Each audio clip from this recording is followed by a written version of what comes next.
Punjabi radio USA ਸੁਣ ਰਹੇ ਸਾਰੇ ਸਰੋਤਿਆਂ ਨੂੰ ਬਲਵਿੰਦਰ ਕੌਰ ਵੱਲੋਂ ਪਿਆਰ ਭਰੀ ਸਤਿ ਸ਼੍ਰੀ ਅਕਾਲ ਦੇ ਜੀ ਸਰੋਤਿਓ। ਪ੍ਰੋਗਰਾਮ ਖਬਰ ਤੇ ਨਜ਼ਰ ਪ੍ਰੋਗਰਾਮ ਦੇ ਵਿੱਚ ਸਾਡੇ ਨਾਲ ਹੁੰਦੇ ਨੇ ਬਲਤੇਜ ਪੰਨੂ ਜੀ, ਦੱਸਦੇ ਨੇ ਭਾਰਤ ਵਿੱਚ ਪੰਜਾਬ ਦੇ ਵਿੱਚ ਕੀ ਕੁਛ ਵਾਪਰਿਆ। ਖਬਰਾਂ ਦੀ ਆਪਾਂ ਗੱਲਬਾਤ ਕਰਦੇ ਹਾਂ। ਗੱਲਬਾਤ ਕਰਨ ਤੋਂ ਪਹਿਲਾਂ ਧੰਨਵਾਦ ਕਰਨਾ ਚਾਹੁੰਦੇ ਸਾਡੇ ਸਪਾਂਸਰਸ ਜਿਨ੍ਹਾਂ ਨੇ ਇਸ ਪ੍ਰੋਗਰਾਮ ਨੂੰ ਸਪਾਂਸਰ ਕੀਤਾ, ਆਪ ਸਭ ਤੱਕ ਪਹੁੰਚਾਇਆ ਜੀ। Kashmir Singh ji Sacramento, south west pharmacy Bakersfield ਜੋ 2 ਜਗ੍ਹਾ ਤੋਂ ਸੇਵਾ ਕਰਦੇ ਨੇ ਜੀ। ਹਰਵੰਤ ਸਿੰਘ ਉਪਲ ਜੁਬਾ ਸਿਟੀ, ਜੱਸੀ ਗਿੱਲ ਤੇ ਜੱਸੀ ਸਿੱਧੂ ਬਿਕਰਸਫੀਲਡ, ਮਨਦੀਪ ਸਿੰਘ ਸੈਨੋਜੇ ਤੋਂ, ਸਤਨਾਮ ਸਿੰਘ ਸ਼ੇਰਗਿੱਲ, ਸਲਮਾ ਇਸ਼ਾਨਜੀਤ ਸਿੰਘ ਕਲੋਟੀ ਜੁਬਾ ਸਿਟੀ, ਗੁਰਦੀਪ ਸਿੰਘ ਬਿਰਦੀ ਕਲੋਬਸ ਖਾਲਸਾ ਇੰਸ਼ੋਰੈਂਸ ਏਜੰਸੀ ਸੈਨੋਜੇ ਤੋਂ 4082722500 ਉਹਨਾਂ ਦਾ ਫੋਨ ਨੰਬਰ ਹੈ ਜੀ। ਤੇ ਸਾਡੇ ਨਾਲ ਜੁੜ ਚੁੱਕੇ ਨੇ ਬਲਤੇਜ ਪੰਨੂ ਜੀ। ਸਤਿ ਸ਼੍ਰੀ ਅਕਾਲ, ਸਵਾਗਤ ਹੈ ਜੀ। ਸਤਿ ਸ਼੍ਰੀ ਅਕਾਲ ਜੀ, ਧੰਨਵਾਦ ਜੀ, ਬਹੁਤ ਮਿਹਰਬਾਨੀ।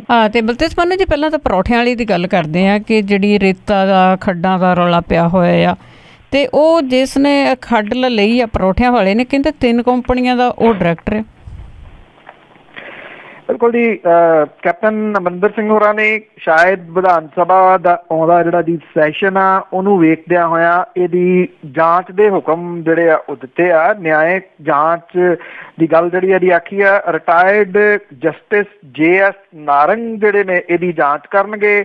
ਮਹੀਨੇ ਦੇ ਵਿੱਚ ਜਿਹੜਾ ਹੈ ਜੀ ਉਹ ਆਪਣੀ ਰਿਪੋਰਟ ਦੇਣਗੇ। ਇਸ ਰਿਪੋਰਟ ਨੂੰ ਨਕਾਰਿਆ ਜੀ ਵਿਰੋਧੀ ਧਿਰਾਂ ਨੇ ਮੁਕੰਮਲ ਰੂਪ ਦੇ ਵਿੱਚ। ਇਹ ਆਖਿਆ ਕਿ ਉਹਨਾਂ ਪਹਿਲਾਂ ਦੀ ਰਾਣਾ ਗੁਰਜੀਤ ਸਿੰਘ ਹੋਰਾਂ ਨੂੰ ਆਪਣੇ ਅਹੁਦੇ ਤੋਂ ਅਸਤੀਫਾ ਦੇਣਾ ਚਾਹੀਦਾ ਹੈ। ਕੈਪਟਨ ਅਮਰਿੰਦਰ ਸਿੰਘ ਹੋਰਾਂ ਦੇ ਆਫਿਸ ਤੋਂ ਜਿਹੜਾ ਬਿਆਨ ਆਇਆ ਉਹਦੇ ਵਿੱਚ ਇਹ ਗੱਲ ਕਹੀ ਗਈ ਆ ਕਿ ਰਾਣਾ ਗੁਰਜੀਤ ਸਿੰਘ ਹੋਰਾਂ ਨੇ ਆਫਰ ਕੀਤਾ ਸੀ ਅਸਤੀਫਾ ਦੇਣ ਨੂੰ, ਪਰ ਉਹਨਾਂ ਨੇ ਨਾ ਕਰ ਦਿੱਤੀ ਕੈਪਟਨ ਅਮਰਿੰਦਰ ਸਿੰਘ ਹੋਰਾਂ ਨੇ ਕਿ ਅਹੁਦੇ ਤੋਂ ਅਸਤੀਫਾ ਦੇਣ ਦੀ ਲੋੜ ਨਹੀਂ, ਉਹਦੇ ਉੱਤੇ ਤੁਸੀਂ ਬਣੇ ਰਹੋ। ਦੂਜੇ ਪਾਸੇ ਜਿਹੜੇ ਇਹਦੇ ਖੁਲਾਸੇ ਹੋ ਰਹੇ ਨੇ ਜੀ ਰੋਜ਼, ਉਹਨਾਂ ਦੇ ਵਿੱਚ ਇਹ ਹੈ ਕਿ ਨੀਲਾਮੀ ਦੇ ਰਾਹੀਂ ਜਿਹੜੀ 26 ਕਰੋੜ ਰੁਪਏ ਦੀ ਬੋਲੀ ਦੇ ਕੇ ਰੇਤ ਦੀ ਖੱਡ ਹਾਸਲ ਜਿਹਨੇ ਕੀਤੀ ਹੈ ਜੀ, ਇਹ ਰਸੋਈਏ ਨੇ, ਉਹਦੇ ਬੈਂਕ ਦੇ ਖਾਤੇ ਦੇ ਵਿੱਚ ਭਾਵੇਂ 4000 ਰੁਪਇਆ ਹੋਵੇ ਜੀ, ਪਰ ਜਿਹੜੇ ਦਸਤਾਵੇਜ਼ਾਂ ਦੇ ਮੁਤਾਬਕ ਉਹ 3 ਕੰਪਨੀਆਂ ਦਾ ਡਾਇਰੈਕਟਰ ਹੈ। ਇਹਦੇ ਵਿੱਚੋਂ ਇੱਕ ਕੰਪਨੀ ਰਾਣਾ ਗੁਰਜੀਤ ਸਿੰਘ ਹੋਰਾਂ ਦੀਆਂ ਤੇ ਹੋਰ ਕੰਪਨੀਆਂ ਵਾਲੇ ਸਰਨਾਮੇ ਦੇ ਉੱਤੇ ਹੀ ਰਜਿਸਟਰਡ ਹੈ। 3 ਕੰਪਨੀਆਂ ਦੇ ਵਿੱਚੋਂ 2 ਦਾ ਈਮੇਲ ਜਿਹੜਾ ਐਡਰੈਸ ਹੈ ਉਹ ਵੀ ਰਾਣਾ ਗੁਰਜੀਤ ਸਿੰਘ ਹੋਰਾਂ ਦੀਆਂ ਕੰਪਨੀਆਂ ਵਾਲਾ ਹੀ ਹੈ। ਜਿਹੜਾ ਇਹ ਰਸੋਈਆ ਸੀ ਅਮਿਤ ਬਹਾਦਰ, ਉਹਦੇ ਵੱਲੋਂ ਖੱਡ ਦੀ ਬੋਲੀ ਹਾਸਲ ਕੀਤੇ ਜਾਣ ਦੀ ਖਬਰ ਆਉਣ ਤੋਂ ਬਾਅਦ ਰਾਣਾ ਗੁਰਜੀਤ ਸਿੰਘ ਹੋਰਾਂ ਨੇ ਕਿਹਾ ਸੀਗਾ ਕਿ ਉਹਨਾਂ ਦਾ ਇਸ ਅਮਿਤ ਬਹਾਦਰ ਦੇ ਨਾਲ ਕੋਈ ਸੰਬੰਧ ਨਹੀਂਗਾ। ਉਹਨਾਂ ਨੇ ਇਹ ਗੱਲ ਕਹੀ ਸੀ ਕਿ ਉਹਨੇ ਕੁਝ ਸਮਾਂ ਪਹਿਲਾਂ ਉਹਨੂੰ ਉਹਦੀ ਡਿਊਟੀ ਤੋਂ ਜਿਹੜਾ ਜੀ ਫਾਰਗ ਕਰਤਾ ਸੀਗਾ। ਉਹਨਾਂ ਇਹ ਵੀ ਦਾਅਵਾ ਕੀਤਾ ਸੀਗਾ ਕਿ ਬਹਾਦਰ ਦੇ ਤੇ 3 ਹੋਰ ਮੁਲਾਜ਼ਮ ਜਿਹੜੇ ਇਸ ਮਾਮਲੇ ਦੇ ਵਿੱਚ ਸ਼ੱਕ ਦੇ ਘੇਰੇ ਦੇ ਵਿੱਚ ਨੇ, ਉਹ ਕੰਮ ਛੱਡ ਕੇ ਜਿਹੜਾ ਜੀ ਉਹ ਜਾ ਚੁੱਕੇ ਨੇ। ਰਜਿਸਟਰਾਰ ਆਫ ਕੰਪਨੀਜ਼ ਦੇ ਦਫ਼ਤਰ ਦੇ ਵਿੱਚ ਮੌਜੂਦ ਰਿਕਾਰਡ ਦੇ ਮੁਤਾਬਕ ਖੱਡਾਂ ਦੀ ਨਿਲਾਮੀ ਹਾਸਲ ਕਰਨ ਵਾਲੇ ਰਾਣਾ ਦੇ 4 ਮੁਲਾਜ਼ਮਾਂ ਦੇ ਵਿੱਚੋਂ 2 ਅਮਿਤ ਬਹਾਦਰ, ਬਲਰਾਜ ਸਿੰਘ ਫਲਾਲੈਸ ਟ੍ਰੇਡਰਸ ਪ੍ਰਾਈਵੇਟ ਲਿਮਟਿਡ ਨਾਮੀ ਕੰਪਨੀ ਦਾ ਡਾਇਰੈਕਟਰ ਹੈ, ਔਰ ਬੋਲੀ ਦੀ 55% ਦੀ ਰਕਮ ਜਮ੍ਹਾਂ ਕਰਾਉਣ ਦੀ ਗੱਲ ਆਉਣ ਦੇ ਉੱਤੇ ਬਲਰਾਜ ਬੋਲੀ ਤੋਂ ਪਿਛਾਂਹ ਹਟ ਗਿਆ ਸੀਗਾ। ਸੋ ਇਹ ਜਿਹੜੀਆਂ ਕੁਝ ਚੀਜ਼ਾਂ ਸਾਹਮਣੇ ਆਈਆਂ ਨੇ, ਇਹ ਜਾਂਚ ਤੋਂ ਪਹਿਲਾਂ ਨੇ ਵੇਖਣਾ ਇਹ ਹੋਊਗਾ ਕਿ ਜਾਂਚ ਜਿਹੜੀ ਹੈ ਜੀ ਉਹਦੇ ਵਿੱਚ ਇਹਨਾਂ ਚੀਜ਼ਾਂ ਨੂੰ ਸਾਰੀਆਂ ਨੂੰ ਇਨਕਲੂਡ ਕੀਤਾ ਜਾਂਦਾ ਜਾਂ ਨਹੀਂ। ਦੂਜੇ ਪਾਸੇ ਕੁਝ ਹੈ ਨੇ ਇਸ ਤਰ੍ਹਾਂ ਦੇ ਸਾਡੇ ਭਾਈਚਾਰੇ ਵਾਲੇ, ਉਹ ਕੱਲ ਦੇ ਜਿਹੜਾ ਜੀ ਉਹ ਲੱਗੇ ਹੋਏ ਨੇ ਕਾਫੀ ਕੁਝ ਜਿਹੜਾ ਸੋਸ਼ਲ ਮੀਡੀਆ ਦੇ ਰਾਹੀਂ ਉਂਝ ਵੀ ਜਿਹੜਾ ਜੀ ਰਿਪੋਰਟਾਂ ਲਿਆਉਣ ਦੇ ਵਾਸਤੇ ਕਿ ਇਹਦੇ ਵਿੱਚ ਕੋਈ ਵੀ ਅਮਿਤ ਬਹਾਦਰ ਦਾ ਰੋਲ ਨਹੀਂਗਾ। ਉਹਨੇ ਕਿਸੇ ਖੱਡ ਦੀ ਨਿਲਾਮੀ ਦੀ ਬੋਲੀ ਨਹੀਂ ਦਿੱਤੀ, ਉਹਨੇ ਉਹ ਕੀਤਾ, ਉਹਨੇ ਆਹ ਕੀਤਾ, ਭਾਵ ਕਿ ਉਸ ਪੱਖੋਂ ਵੀ ਇਹਦੇ ਉੱਤੇ ਪਰਦਾ ਪਾਉਣ ਦੀ ਕੋਸ਼ਿਸ਼ ਜਿਹੜੀ ਹੈ ਜੀ ਉਹ ਵੀ ਕਾਫੀ ਵੱਡੇ ਪੱਧਰ ਤੇ ਸ਼ੁਰੂ ਹੋ ਗਈ ਹੋਈ ਹੈ। ਜਿਨ੍ਹਾਂ ਨੇ ਕੀਤਾ ਉਹ ਤੇ ਮੰਨਦੇ ਆ, ਪਰ ਜਿਹੜਾ ਦੂਸਰਾ ਭਾਈਚਾਰਾ ਆ ਉਹ ਸਮਝ ਨਹੀਂ ਆਉਂਦੀ ਵੀ ਉਹਨੂੰ ਕੀ ਪ੍ਰੋਬਲਮ ਆ। ਤੇ ਅੱਗੇ ਆਪਾਂ ਕੱਲ ਵੀ ਗੱਲ ਕੀਤੀ ਸੀਗੀ ਤੇ ਕਈ ਦਿਨਾਂ ਤੋਂ ਇਹ ਸੁਰਖੀਆਂ ਬਣੀ ਹੋਈ ਆ ਖਬਰ ਕਿ ਕੁਝ ਕੁ ਜਿਹੜੀਆਂ ਨੌਕਰੀਆਂ ਆ ਉਹ ਸਾਂਝ ਪੂਰਨ ਲਈ ਦੇ ਦਿੱਤੀਆਂ ਜਾਂਦੀਆਂ, ਜਦ ਕਿ ਪੰਜਾਬ ਦਾ ਨੌਜਵਾਨ ਬੇਰੁਜ਼ਗਾਰ ਫਿਰਦਾ ਕਿ ਬੇਅੰਤ ਸਿੰਘ ਦੇ ਜਿਹੜੇ ਪੋਤੇ ਨੂੰ ਸਿੱਧੀ ਭਰਤੀ ਕਰਨਾ ਸੀਗਾ ਉਹਨਾਂ ਨੇ, ਉਹ ਰੁਕ ਗਈ ਹੈ। ਐਕਚੁਅਲੀ ਜੀ ਇਹ ਪੋਸੀਬਲ ਹੋ ਸਕਿਆ ਸੁਪਰੀਮ ਕੋਰਟ ਦੀਆਂ ਹਦਾਇਤਾਂ ਦੀ ਵਜ੍ਹਾ ਕਰਕੇ। ਪੰਜਾਬ ਦੇ ਸਾਬਕਾ ਮੁੱਖ ਮੰਤਰੀ ਬੇਅੰਤ ਸਿੰਘ ਹੋਰਾਂ ਦੇ ਪੋਤਰੇ ਗੁਰਇਕਬਾਲ ਸਿੰਘ ਨੂੰ ਪੰਜਾਬ ਪੁਲਿਸ ਦੇ ਵਿੱਚ DSP ਪੱਧਰ ਦੇ ਤੇ ਡਾਇਰੈਕਟ ਭਰਤੀ, ਸਾਰੇ ਨਿਯਮ ਕਾਨੂੰਨ ਜਿਹੜੇ ਸੀ ਉਹ ਉਲੰਘ ਕੇ ਇਸ ਨਿਯੁਕਤੀ ਦਾ ਮਾਮਲਾ ਕਾਨੂੰਨੀ ਘੁੰਮਣ ਘੇਰੀਆਂ ਦੇ ਵਿੱਚ ਫਸ ਗਿਆ। ਵਿੱਤ ਵਿਭਾਗ ਨੇ ਇਹਦੇ ਉੱਤੇ ਜਿਹੜੇ ਇਤਰਾਜ਼ ਲਾਏ ਨੇ। ਗ੍ਰਹਿ ਵਿਭਾਗ ਦੇ ਇੱਕ ਜਿਹੜੇ ਅਧਿਕਾਰੀ ਨੇ ਉਹ ਦੱਸਦੇ ਨੇ ਕਿ ਵਿੱਤ ਵਿਭਾਗ ਦੇ ਵੱਲੋਂ ਸਭ ਤੋਂ ਵੱਡਾ ਇਤਰਾਜ਼ ਇਹ ਲਾਇਆ ਗਿਆ ਕਿ ਇਸ ਨਿਯੁਕਤੀ ਨੂੰ ਕਾਨੂੰਨੀ ਤੌਰ ਦੇ ਉੱਤੇ ਯੋਗ ਨਹੀਂ ਮੰਨਿਆ ਜਾ ਸਕਦਾ। ਤਰਸ ਦੇ ਆਧਾਰ ਦੇ ਉੱਤੇ ਨੌਕਰੀ ਇਸ ਤਰ੍ਹਾਂ ਦੇ ਪਰਿਵਾਰ ਦੇ ਮੈਂਬਰ ਨੂੰ ਦਿੱਤੀ ਜਾ ਸਕਦੀ ਹੈ ਜਿਹਦੇ ਵਿੱਚ ਕਿਸੇ ਵਿਅਕਤੀ ਦੀ ਮੌਤ ਪਿੱਛੋਂ ਸਾਰੇ ਪਰਿਵਾਰ ਦਾ ਦਾਰੋਮਦਾਰ ਉਸੇ ਬੰਦੇ ਦੇ ਸਿਰ ਦੇ ਉੱਤੇ ਹੋਵੇ ਜਿਹਨੂੰ ਨੌਕਰੀ ਦਿੱਤੀ ਜਾਣੀ ਆ। ਸੁਪਰੀਮ ਕੋਰਟ ਦੀਆਂ ਹਦਾਇਤਾਂ ਜਿਹੜੀਆਂ ਨੇ ਜੀ ਉਹਦਾ ਹਵਾਲਾ ਇਹਦੇ ਵਿੱਚ ਦਿੱਤਾ ਗਿਆ ਕਿ ਗਰੁੱਪ ਸੀ ਤੋਂ ਉੱਪਰਲੀ ਨੌਕਰੀ ਵੀ ਨਹੀਂ ਦਿੱਤੀ ਜਾ ਸਕਦੀ। ਇਹ ਵੀ ਸਵਾਲ ਚੁੱਕਿਆ ਕਿ ਬੇਅੰਤ ਸਿੰਘ ਹੋਰਾਂ ਦਾ ਕਤਲ ਹੋਇਆ ਹੁਣ ਜਦੋਂ 22 ਸਾਲ ਹੋ ਗਿਆ ਇਸ ਟਾਈਮ ਦੇ ਵਿੱਚ ਨੌਕਰੀ ਦੇਣ ਦੇ ਮਾਮਲੇ ਨੂੰ ਯੋਗ ਜਿਹੜਾ ਜੀ ਉਹ ਕਿਵੇਂ ਮੰਨਿਆ ਜਾਵੇ। ਹਾਲ ਦੀ ਘੜੀ ਇਹ ਮਾਮਲਾ ਲਟਕ ਗਿਆ ਜੀ। ਸੁਪਰੀਮ ਕੋਰਟ ਦੀਆਂ ਹਦਾਇਤਾਂ ਨੇ ਕਿ ਸਰਦੇਪੁਰ ਦੇ ਪਰਿਵਾਰ ਦੇ ਵਿਅਕਤੀ ਨੂੰ ਤਰਸ ਦੇ ਆਧਾਰ ਦੇ ਉੱਤੇ ਨੌਕਰੀ ਨਹੀਂ ਦਿੱਤੀ ਜਾ ਸਕਦੀ। ਪੰਜਾਬ ਸਰਕਾਰ ਦੇ ਵੱਲੋਂ ਪੁਲਿਸ ਦੇ ਵਿੱਚ ਪਿਛਲੇ ਸਮੇਂ ਦੇ ਦੌਰਾਨ ਤਰਸ ਦੇ ਆਧਾਰ ਨੌਕਰੀਆਂ ਦੇਣ ਦੇ ਮਾਮਲੇ ਦੇ ਵਿੱਚ ਸਾਰੇ ਨਿਯਮ ਕਾਨੂੰਨ ਜਿਹੜੇ ਨੇ ਜੀ ਉਹਨਾਂ ਨੂੰ ਛਿੱਕੇ ਟੰਗਿਆ ਜਾਂਦਾ ਰਿਹਾ।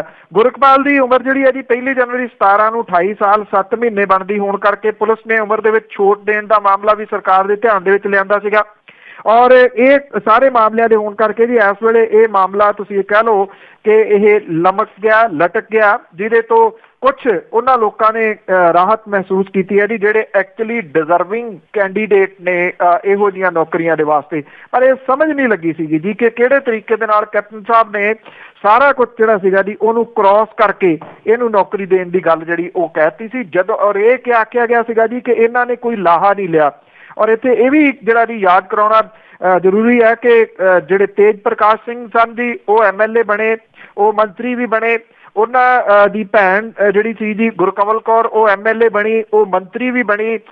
ਬੇਅੰਤ ਸਿੰਘ ਹੋਰਾਂ ਦਾ ਪੋਤਰਾ ਉਹ 2 ਵਾਰੀ MLA ਜਿਹੜਾ ਜੀ ਬਣ ਗਿਆ ਗੁਰਕੀਰਤ, ਉਹਨਾਂ ਦਾ ਦੂਜਾ ਪੋਤਾ ਰਵਨੀਤ ਸਿੰਘ ਬਿੱਟੂ ਦੂਜੀ ਵਾਰੀ ਮੈਂਬਰ ਪਾਰਲੀਮੈਂਟ ਜਿਹੜਾ ਜੀ ਉਹ ਬਣ ਗਿਆ।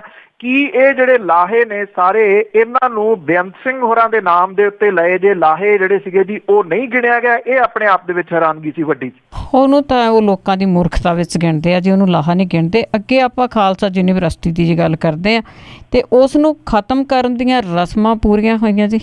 ਬਿਲਕੁਲ ਜੀ। ਐਕਚੁਅਲੀ ਇਹ ਜਿਹੜੇ ਪੰਜਾਬ ਦੇ ਰਾਜਪਾਲ ਨੇ VP ਸਿੰਘ ਬਦਨੌਰ ਉਹਨਾਂ ਦੇ ਵੱਲੋਂ ਖਾਲਸਾ ਯੂਨੀਵਰਸਿਟੀ ਦੇ ਐਕਟ ਨੂੰ ਖਤਮ ਕਰਨ ਵਾਲੇ ਆਰਡੀਨੈਂਸ ਨੂੰ ਪ੍ਰਵਾਨਗੀ ਦੇ ਦਿੱਤੀ ਗਈ ਹੈ ਔਰ ਇਹ ਦੱਸਿਆ ਗਿਆ ਜੀ ਕਿ ਇਹਦੇ ਸੰਬੰਧੀ ਅੱਜ ਆਰਡੀਨੈਂਸ ਜਾਰੀ ਹੋ ਜਾਣ ਦੀ ਸੰਭਾਵਨਾ ਹੈ। ਕੈਪਟਨ ਅਮਰਿੰਦਰ ਸਿੰਘ ਹੋਰਾਂ ਦੇ ਵੱਲੋਂ ਅੰਮ੍ਰਿਤਸਰ ਦੇ ਵਿੱਚ ਕਾਇਮ ਕੀਤੀ ਗਈ ਖਾਲਸਾ ਯੂਨੀਵਰਸਿਟੀ ਨੂੰ ਖਤਮ ਕਰਨ ਸੰਬੰਧੀ ਆਰਡੀਨੈਂਸ ਨੂੰ ਮੰਤਰੀ ਮੰਡਲ ਤੋਂ ਪ੍ਰਵਾਨਗੀ ਦਵਾ ਕੇ ਰਾਜਪਾਲ ਨੂੰ ਭੇਜਿਆ ਮਹੀਨੇ ਤੋਂ ਜ਼ਿਆਦਾ ਦਾ ਸਮਾਂ ਹੋ ਗਿਆ। ਇਹਦੇ ਉੱਤੇ ਬਦਨੌਰ ਹੋਰਾਂ ਦੇ ਵੱਲੋਂ ਮੋਹਰ ਨਾ ਲੱਗਣ ਕਰਕੇ ਮਾਮਲਾ ਲਟਕਿਆ ਪਿਆ ਸੀਗਾ ਔਰ ਇਸ ਯੂਨੀਵਰਸਿਟੀ ਨੂੰ ਖਤਮ ਕਰਨ ਦਾ ਰਾਹ ਪੱਧਰਾ ਹੋਣ ਕਰਕੇ ਮਜੀਠੀਆ ਪਰਿਵਾਰ ਨੂੰ ਵੱਡਾ ਧੱਕਾ ਜਿਹੜਾ ਜੀ ਉਹ ਲੱਗਿਆ।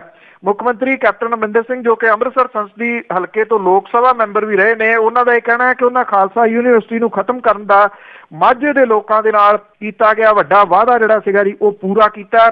ਕਾਨੂੰਨ ਖਤਮ ਕਰਕੇ ਉਹਨਾਂ ਨੇ ਆਪਣਾ ਇਹ ਵਾਅਦਾ ਜਿਹੜਾ ਜੀ ਉਹ ਨਿਭਾਇਆ। ਇਹ ਮਾਮਲਾ ਮਾਝੇ ਖਿੱਤੇ ਦੇ ਵਿੱਚ ਸਿਆਸੀ ਪੱਖ ਤੋਂ ਵੀ ਤੂਲ ਜਿਹੜਾ ਜੀ ਉਹ ਫੜ ਸਕਦਾ ਹੈ। ਅਕਾਲੀ ਭਾਜਪਾ ਸਰਕਾਰ ਦੇ ਵੱਲੋਂ ਖਾਲਸਾ ਕਾਲਜ ਦੇ ਇੱਕ ਵੱਡੇ ਹਿੱਸੇ ਦੇ ਉੱਤੇ ਪ੍ਰਾਈਵੇਟ ਯੂਨੀਵਰਸਿਟੀ ਕਾਇਮ ਕਰਨ ਲਈ ਵਿਸ਼ੇਸ਼ ਕਾਨੂੰਨ ਵਿਧਾਨ ਸਭਾ ਤੋਂ ਪਾਸ ਕਰਵਾਇਆ ਗਿਆ ਸੀਗਾ। ਇਸ ਯੂਨੀਵਰਸਿਟੀ ਨੂੰ ਚੱਲਦਿਆਂ 1 ਸਾਲ ਦਾ ਸਮਾਂ ਹੋਇਆ ਔਰ ਕੈਪਟਨ ਅਮਰਿੰਦਰ ਸਿੰਘ ਹੋਰਾਂ ਦੇ ਇਸ ਫੈਸਲੇ ਨੇ ਇਸ ਜਿਹੜੀ ਯੂਨੀਵਰਸਿਟੀ ਸੀ ਇਹਨੂੰ ਖਤਮ ਕਰਤਾ ਜੀ। ਐਕਚੁਅਲੀ ਇਹ ਮੁੱਦਾ 2 ਵਜ੍ਹਾ ਕਰਕੇ ਜ਼ਿਆਦਾ ਜਿਹੜਾ ਜੀ ਉੱਭਰਿਆ ਸੀਗਾ। ਇੱਕ ਤਾਂ ਖਾਲਸਾ ਕਾਲਜ ਤੋਂ ਪੜ੍ਹੇ ਹੋਏ ਲੋਕ ਜਿਹੜੇ ਵਿਸ਼ਵ ਭਰ ਦੇ ਵਿੱਚ ਰਹਿੰਦੇ ਨੇ ਪੰਜਾਬੀ ਉਹਨਾਂ ਨੂੰ ਇਹ ਸੀਗਾ ਜੀ ਕਿ ਖਾਲਸਾ ਕਾਲਜ ਦੀ ਪੁਰਾਣੀ ਦਿੱਖ ਉਸੇ ਤਰੀਕੇ ਦੇ ਨਾਲ ਬਰਕਰਾਰ ਰਹਿਣੀ ਚਾਹੀਦੀ ਹੈ। ਦੂਜਾ ਜਿਹੜੀ ਗੁਰੂ ਨਾਨਕ ਦੇਵ ਯੂਨੀਵਰਸਿਟੀ ਆ ਉਹਦੀ ਕੰਧ ਜਿਹੜੀ ਆ ਦੀ ਨਾਲ ਲੱਗਵੀਂ ਆ। ਸਵਾਲ ਇਹ ਸੀਗਾ ਕਿ 2 ਯੂਨੀਵਰਸਿਟੀਆਂ ਦੀ ਇੱਥੇ ਜ਼ਰੂਰਤ ਜਿਹੜੀ ਆ ਉਹ ਕੀ ਪੈ ਗਈ? ਕੀ ਗੁਰੂ ਨਾਨਕ ਦੇਵ ਯੂਨੀਵਰਸਿਟੀ ਜਿਹੜੀ ਆ ਜੀ ਉਹ ਅਨਫ ਨਹੀਂ ਆ ਜਿੱਥੇ ਖਾਲਸਾ ਯੂਨੀਵਰਸਿਟੀ ਖੋਲਣੀ ਪੈ ਗਈ? ਅਸਲ ਦੇ ਵਿੱਚ ਕਹਾਣੀ ਜਿਹੜੀ ਆ ਜੀ ਪਰਦੇ ਪਿਛਲੀ ਇਹ ਆ ਕਿ ਅਰਬਾਂ ਰੁਪਈਏ ਦੀ ਜ਼ਮੀਨ ਆ ਇਹ ਜਿਹੜੀ ਸੋਨਾ ਤੁਸੀਂ ਕਹਿ ਲਓ ਤਾਂ ਜਿੰਨੀ ਯੂਨੀਵਰਸਿਟੀ ਨੂੰ ਚਾਹੀਦੀ ਆ 35 ਕਿੱਲੇ ਉਹ ਜਿਹੜੀ ਦੀ ਛੱਡ ਕੇ ਬਾਕੀ ਨੂੰ ਹੜੱਪਣ ਦੀਆਂ ਕੋਸ਼ਿਸ਼ਾਂ ਸੀਗੀਆਂ। ਹੁਣ ਵੇਖਣਾ ਇਹ ਹੋਊਗਾ ਜੀ ਕਿ ਇਹ ਜਿਹੜਾ ਰਾਜਪਾਲ ਸਾਹਿਬ ਹੋਰਾਂ ਦੇ ਵੱਲੋਂ ਆਰਡੀਨੈਂਸ ਜਿਹੜਾ ਜਾਰੀ ਕੀਤਾ ਜਾ ਰਿਹਾ ਹੈ ਕੀ ਇਹਨੂੰ ਉੱਚ ਅਦਾਲਤ ਦੇ ਵਿੱਚ ਚੁਣੌਤੀ ਦਿੰਦਾ ਮਜੀਠੀਆ ਪਰਿਵਾਰ ਜਿਹਦੇ ਚਾਂਸਸ ਨੇ ਕਿ ਉਹ ਦੇ ਸਕਦਾ? ਇਹ ਅਗਲਾ ਸਵਾਲ ਰਹੂਗਾ ਜੀ ਕਿ ਉਹ ਉੱਥੋਂ ਵੀ ਜਿੱਤਦਾ ਜਾਂ ਨਹੀਂ। ਪਰ ਇਹ ਆਰਡੀਨੈਂਸ ਜਾਰੀ ਹੋਣ ਤੋਂ ਬਾਅਦ ਇੱਕ ਵਾਰੀ ਤਾਂ ਇਸ ਯੂਨੀਵਰਸਿਟੀ ਦਾ ਭੋਗ ਪੈ ਜਾਊਗਾ ਜੀ। ਪੈਣਾ ਚਾਹੀਦਾ ਜੀ। ਲੁੱਟ ਲਿਆ ਪੰਜਾਬ ਨੂੰ। ਤੇ ਅੱਗੇ ਆਪਾਂ ਆਮ ਆਦਮੀ ਪਾਰਟੀ ਦੀ ਗੱਲ ਕਰੀਏ ਤਾਂ ਉਹ ਕਾਂਗਰਸ ਦੇ ਖਿਲਾਫ ਸੜਕਾਂ ਤੇ ਉਤਰੇਗੀ। ਅਰਵਿੰਦ ਕੇਜਰੀਵਾਲ ਹੋਰੀ ਇੱਥੇ ਕੱਲ ਇੱਕ ਦਿਨ ਦੌਰੇ ਦੇ ਉੱਤੇ ਆਏ ਸਨ ਜੀ ਪੰਜਾਬ ਦੇ ਵਿੱਚ, ਔਰ ਉਹਨਾਂ ਨੇ ਇਹ ਗੱਲ ਆਖੀ ਆ ਕਿ ਕਾਂਗਰਸ ਜਿਹੜੀ ਆ ਉਹ ਆਪਣੇ ਚੋਣ ਵਾਅਦਿਆਂ ਤੋਂ ਭੱਜਣ ਲੱਗੀ ਆ। ਉਹਨਾਂ ਨੇ ਇਹ ਗੱਲ ਕਹੀ ਆ ਕਿ ਲੋਕਾਂ ਦੇ ਨਾਲ ਕੀਤੇ ਵਾਅਦੇ ਪੂਰੇ ਕਰਨ ਦੇ ਵਿੱਚ ਸਫਲ ਰਹੀ ਆ, ਹੁਣ ਇਹਨਾਂ ਤੋਂ ਭੱਜਣ ਦੇ ਯਤਨ ਦੇ ਵਿੱਚ ਆ। ਉਹਨਾਂ ਨੇ ਇਹ ਕਿਹਾ ਕਿ ਇਸ ਮਾਮਲੇ ਦੇ ਵਿੱਚ ਲੋਕਾਂ ਦੇ ਕੋਲੋਂ ਕੈਪਟਨ ਅਮਰਿੰਦਰ ਸਿੰਘ ਹੋਰੀ ਮੁਆਫੀ ਮੰਗਣ। ਦਰਬਾਰ ਸਾਹਿਬ ਦੇ ਵਿੱਚ ਮੱਥਾ ਟੇਕਣ ਤੋਂ ਬਾਅਦ ਵਲੰਟੀਅਰਾਂ ਦਾ ਜਿਹੜਾ ਇਕੱਠ ਸੀਗਾ ਜੀ, ਉਹਨੂੰ ਸੰਬੋਧਨ ਕਰਦਿਆਂ ਹੋਇਆ ਉਹਨਾਂ ਨੇ ਇਹ ਗੱਲ ਕਹੀ ਕਿ ਆਮ ਆਦਮੀ ਪਾਰਟੀ ਕਿਉਂਕਿ ਵਿਰੋਧੀ ਧਿਰ ਦੇ ਵਿੱਚ ਹੈ, ਵਿਰੋਧੀ ਧਿਰ ਹੈ, ਇਸ ਕਰਕੇ ਇਹ ਆਪਣੀ ਬਣਦੀ ਜ਼ਿੰਮੇਵਾਰੀ ਜਿਹੜੀ ਹੈ ਜੀ ਉਹ ਨਿਭਾਊਗੀ ਔਰ ਸੜਕਾਂ ਦੇ ਉੱਤੇ ਆਊਗੀ। ਜਿਹੜਾ ਮਾਮਲਾ ਆਪਾਂ ਸਾਂਝਾ ਕਰਕੇ ਹਟੇ ਆ ਖੱਡਾਂ ਵਾਲਾ, ਇਸ ਮਸਲੇ ਦੇ ਉੱਤੇ ਅੱਜ ਧਰਨਾ ਦੇਣ ਦਾ ਜਿਹੜਾ ਪ੍ਰੋਗਰਾਮ ਸੀਗਾ, ਬੇਸ਼ੱਕ ਉਦੋਂ ਐਨ ਪਹਿਲਾਂ ਜਿਹੜੇ ਆ ਜੀ ਇਹਦੀ ਜਾਂਚ ਦੇ ਹੁਕਮ ਦਿੱਤੇ ਗਏ ਆ, ਪਰ ਆਮ ਆਦਮੀ ਪਾਰਟੀ ਨੇ ਇਹ ਗੱਲ ਕਹੀ ਆ ਜੀ ਕਿ ਉਹਨਾਂ ਨੂੰ ਇਹ ਜਾਂਚ ਮਨਜ਼ੂਰ ਨਹੀਂ, ਇੱਕੋ ਗੱਲ ਕਰਕੇ ਮਨਜ਼ੂਰ ਹੋਊਗੀ ਜੇਕਰ ਰਾਣਾ ਗੁਰਜੀਤ ਸਿੰਘ ਹੋਰੀ ਆਪਣੇ ਅਹੁਦੇ ਤੋਂ ਪਹਿਲਾਂ ਅਸਤੀਫਾ ਦੇਣ।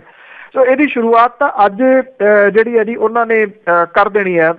ਜਿਹੜੇ ਮੁੱਖ ਮੰਤਰੀ ਨੇ ਉਹਨਾਂ ਦੇ ਘਰ ਦੇ ਵੱਲ ਨੂੰ ਜਾ ਕੇ ਜਾਣ ਦਿੰਦੀ ਆ ਪੁਲਿਸ, ਉਹਨਾਂ ਨੂੰ ਕਿੰਨੀ ਦੂਰ ਤੱਕ ਜਿਹੜਾ ਦੀ ਜਾਣ ਦਿੰਦੀ ਆ ਇਹ ਡਿਪੈਂਡ ਕਰੂਗਾ ਪੁਲਿਸ ਦੇ ਵੱਲੋਂ ਕੀਤੇ ਗਏ ਪ੍ਰਬੰਧਾਂ ਦੇ ਉੱਤੇ।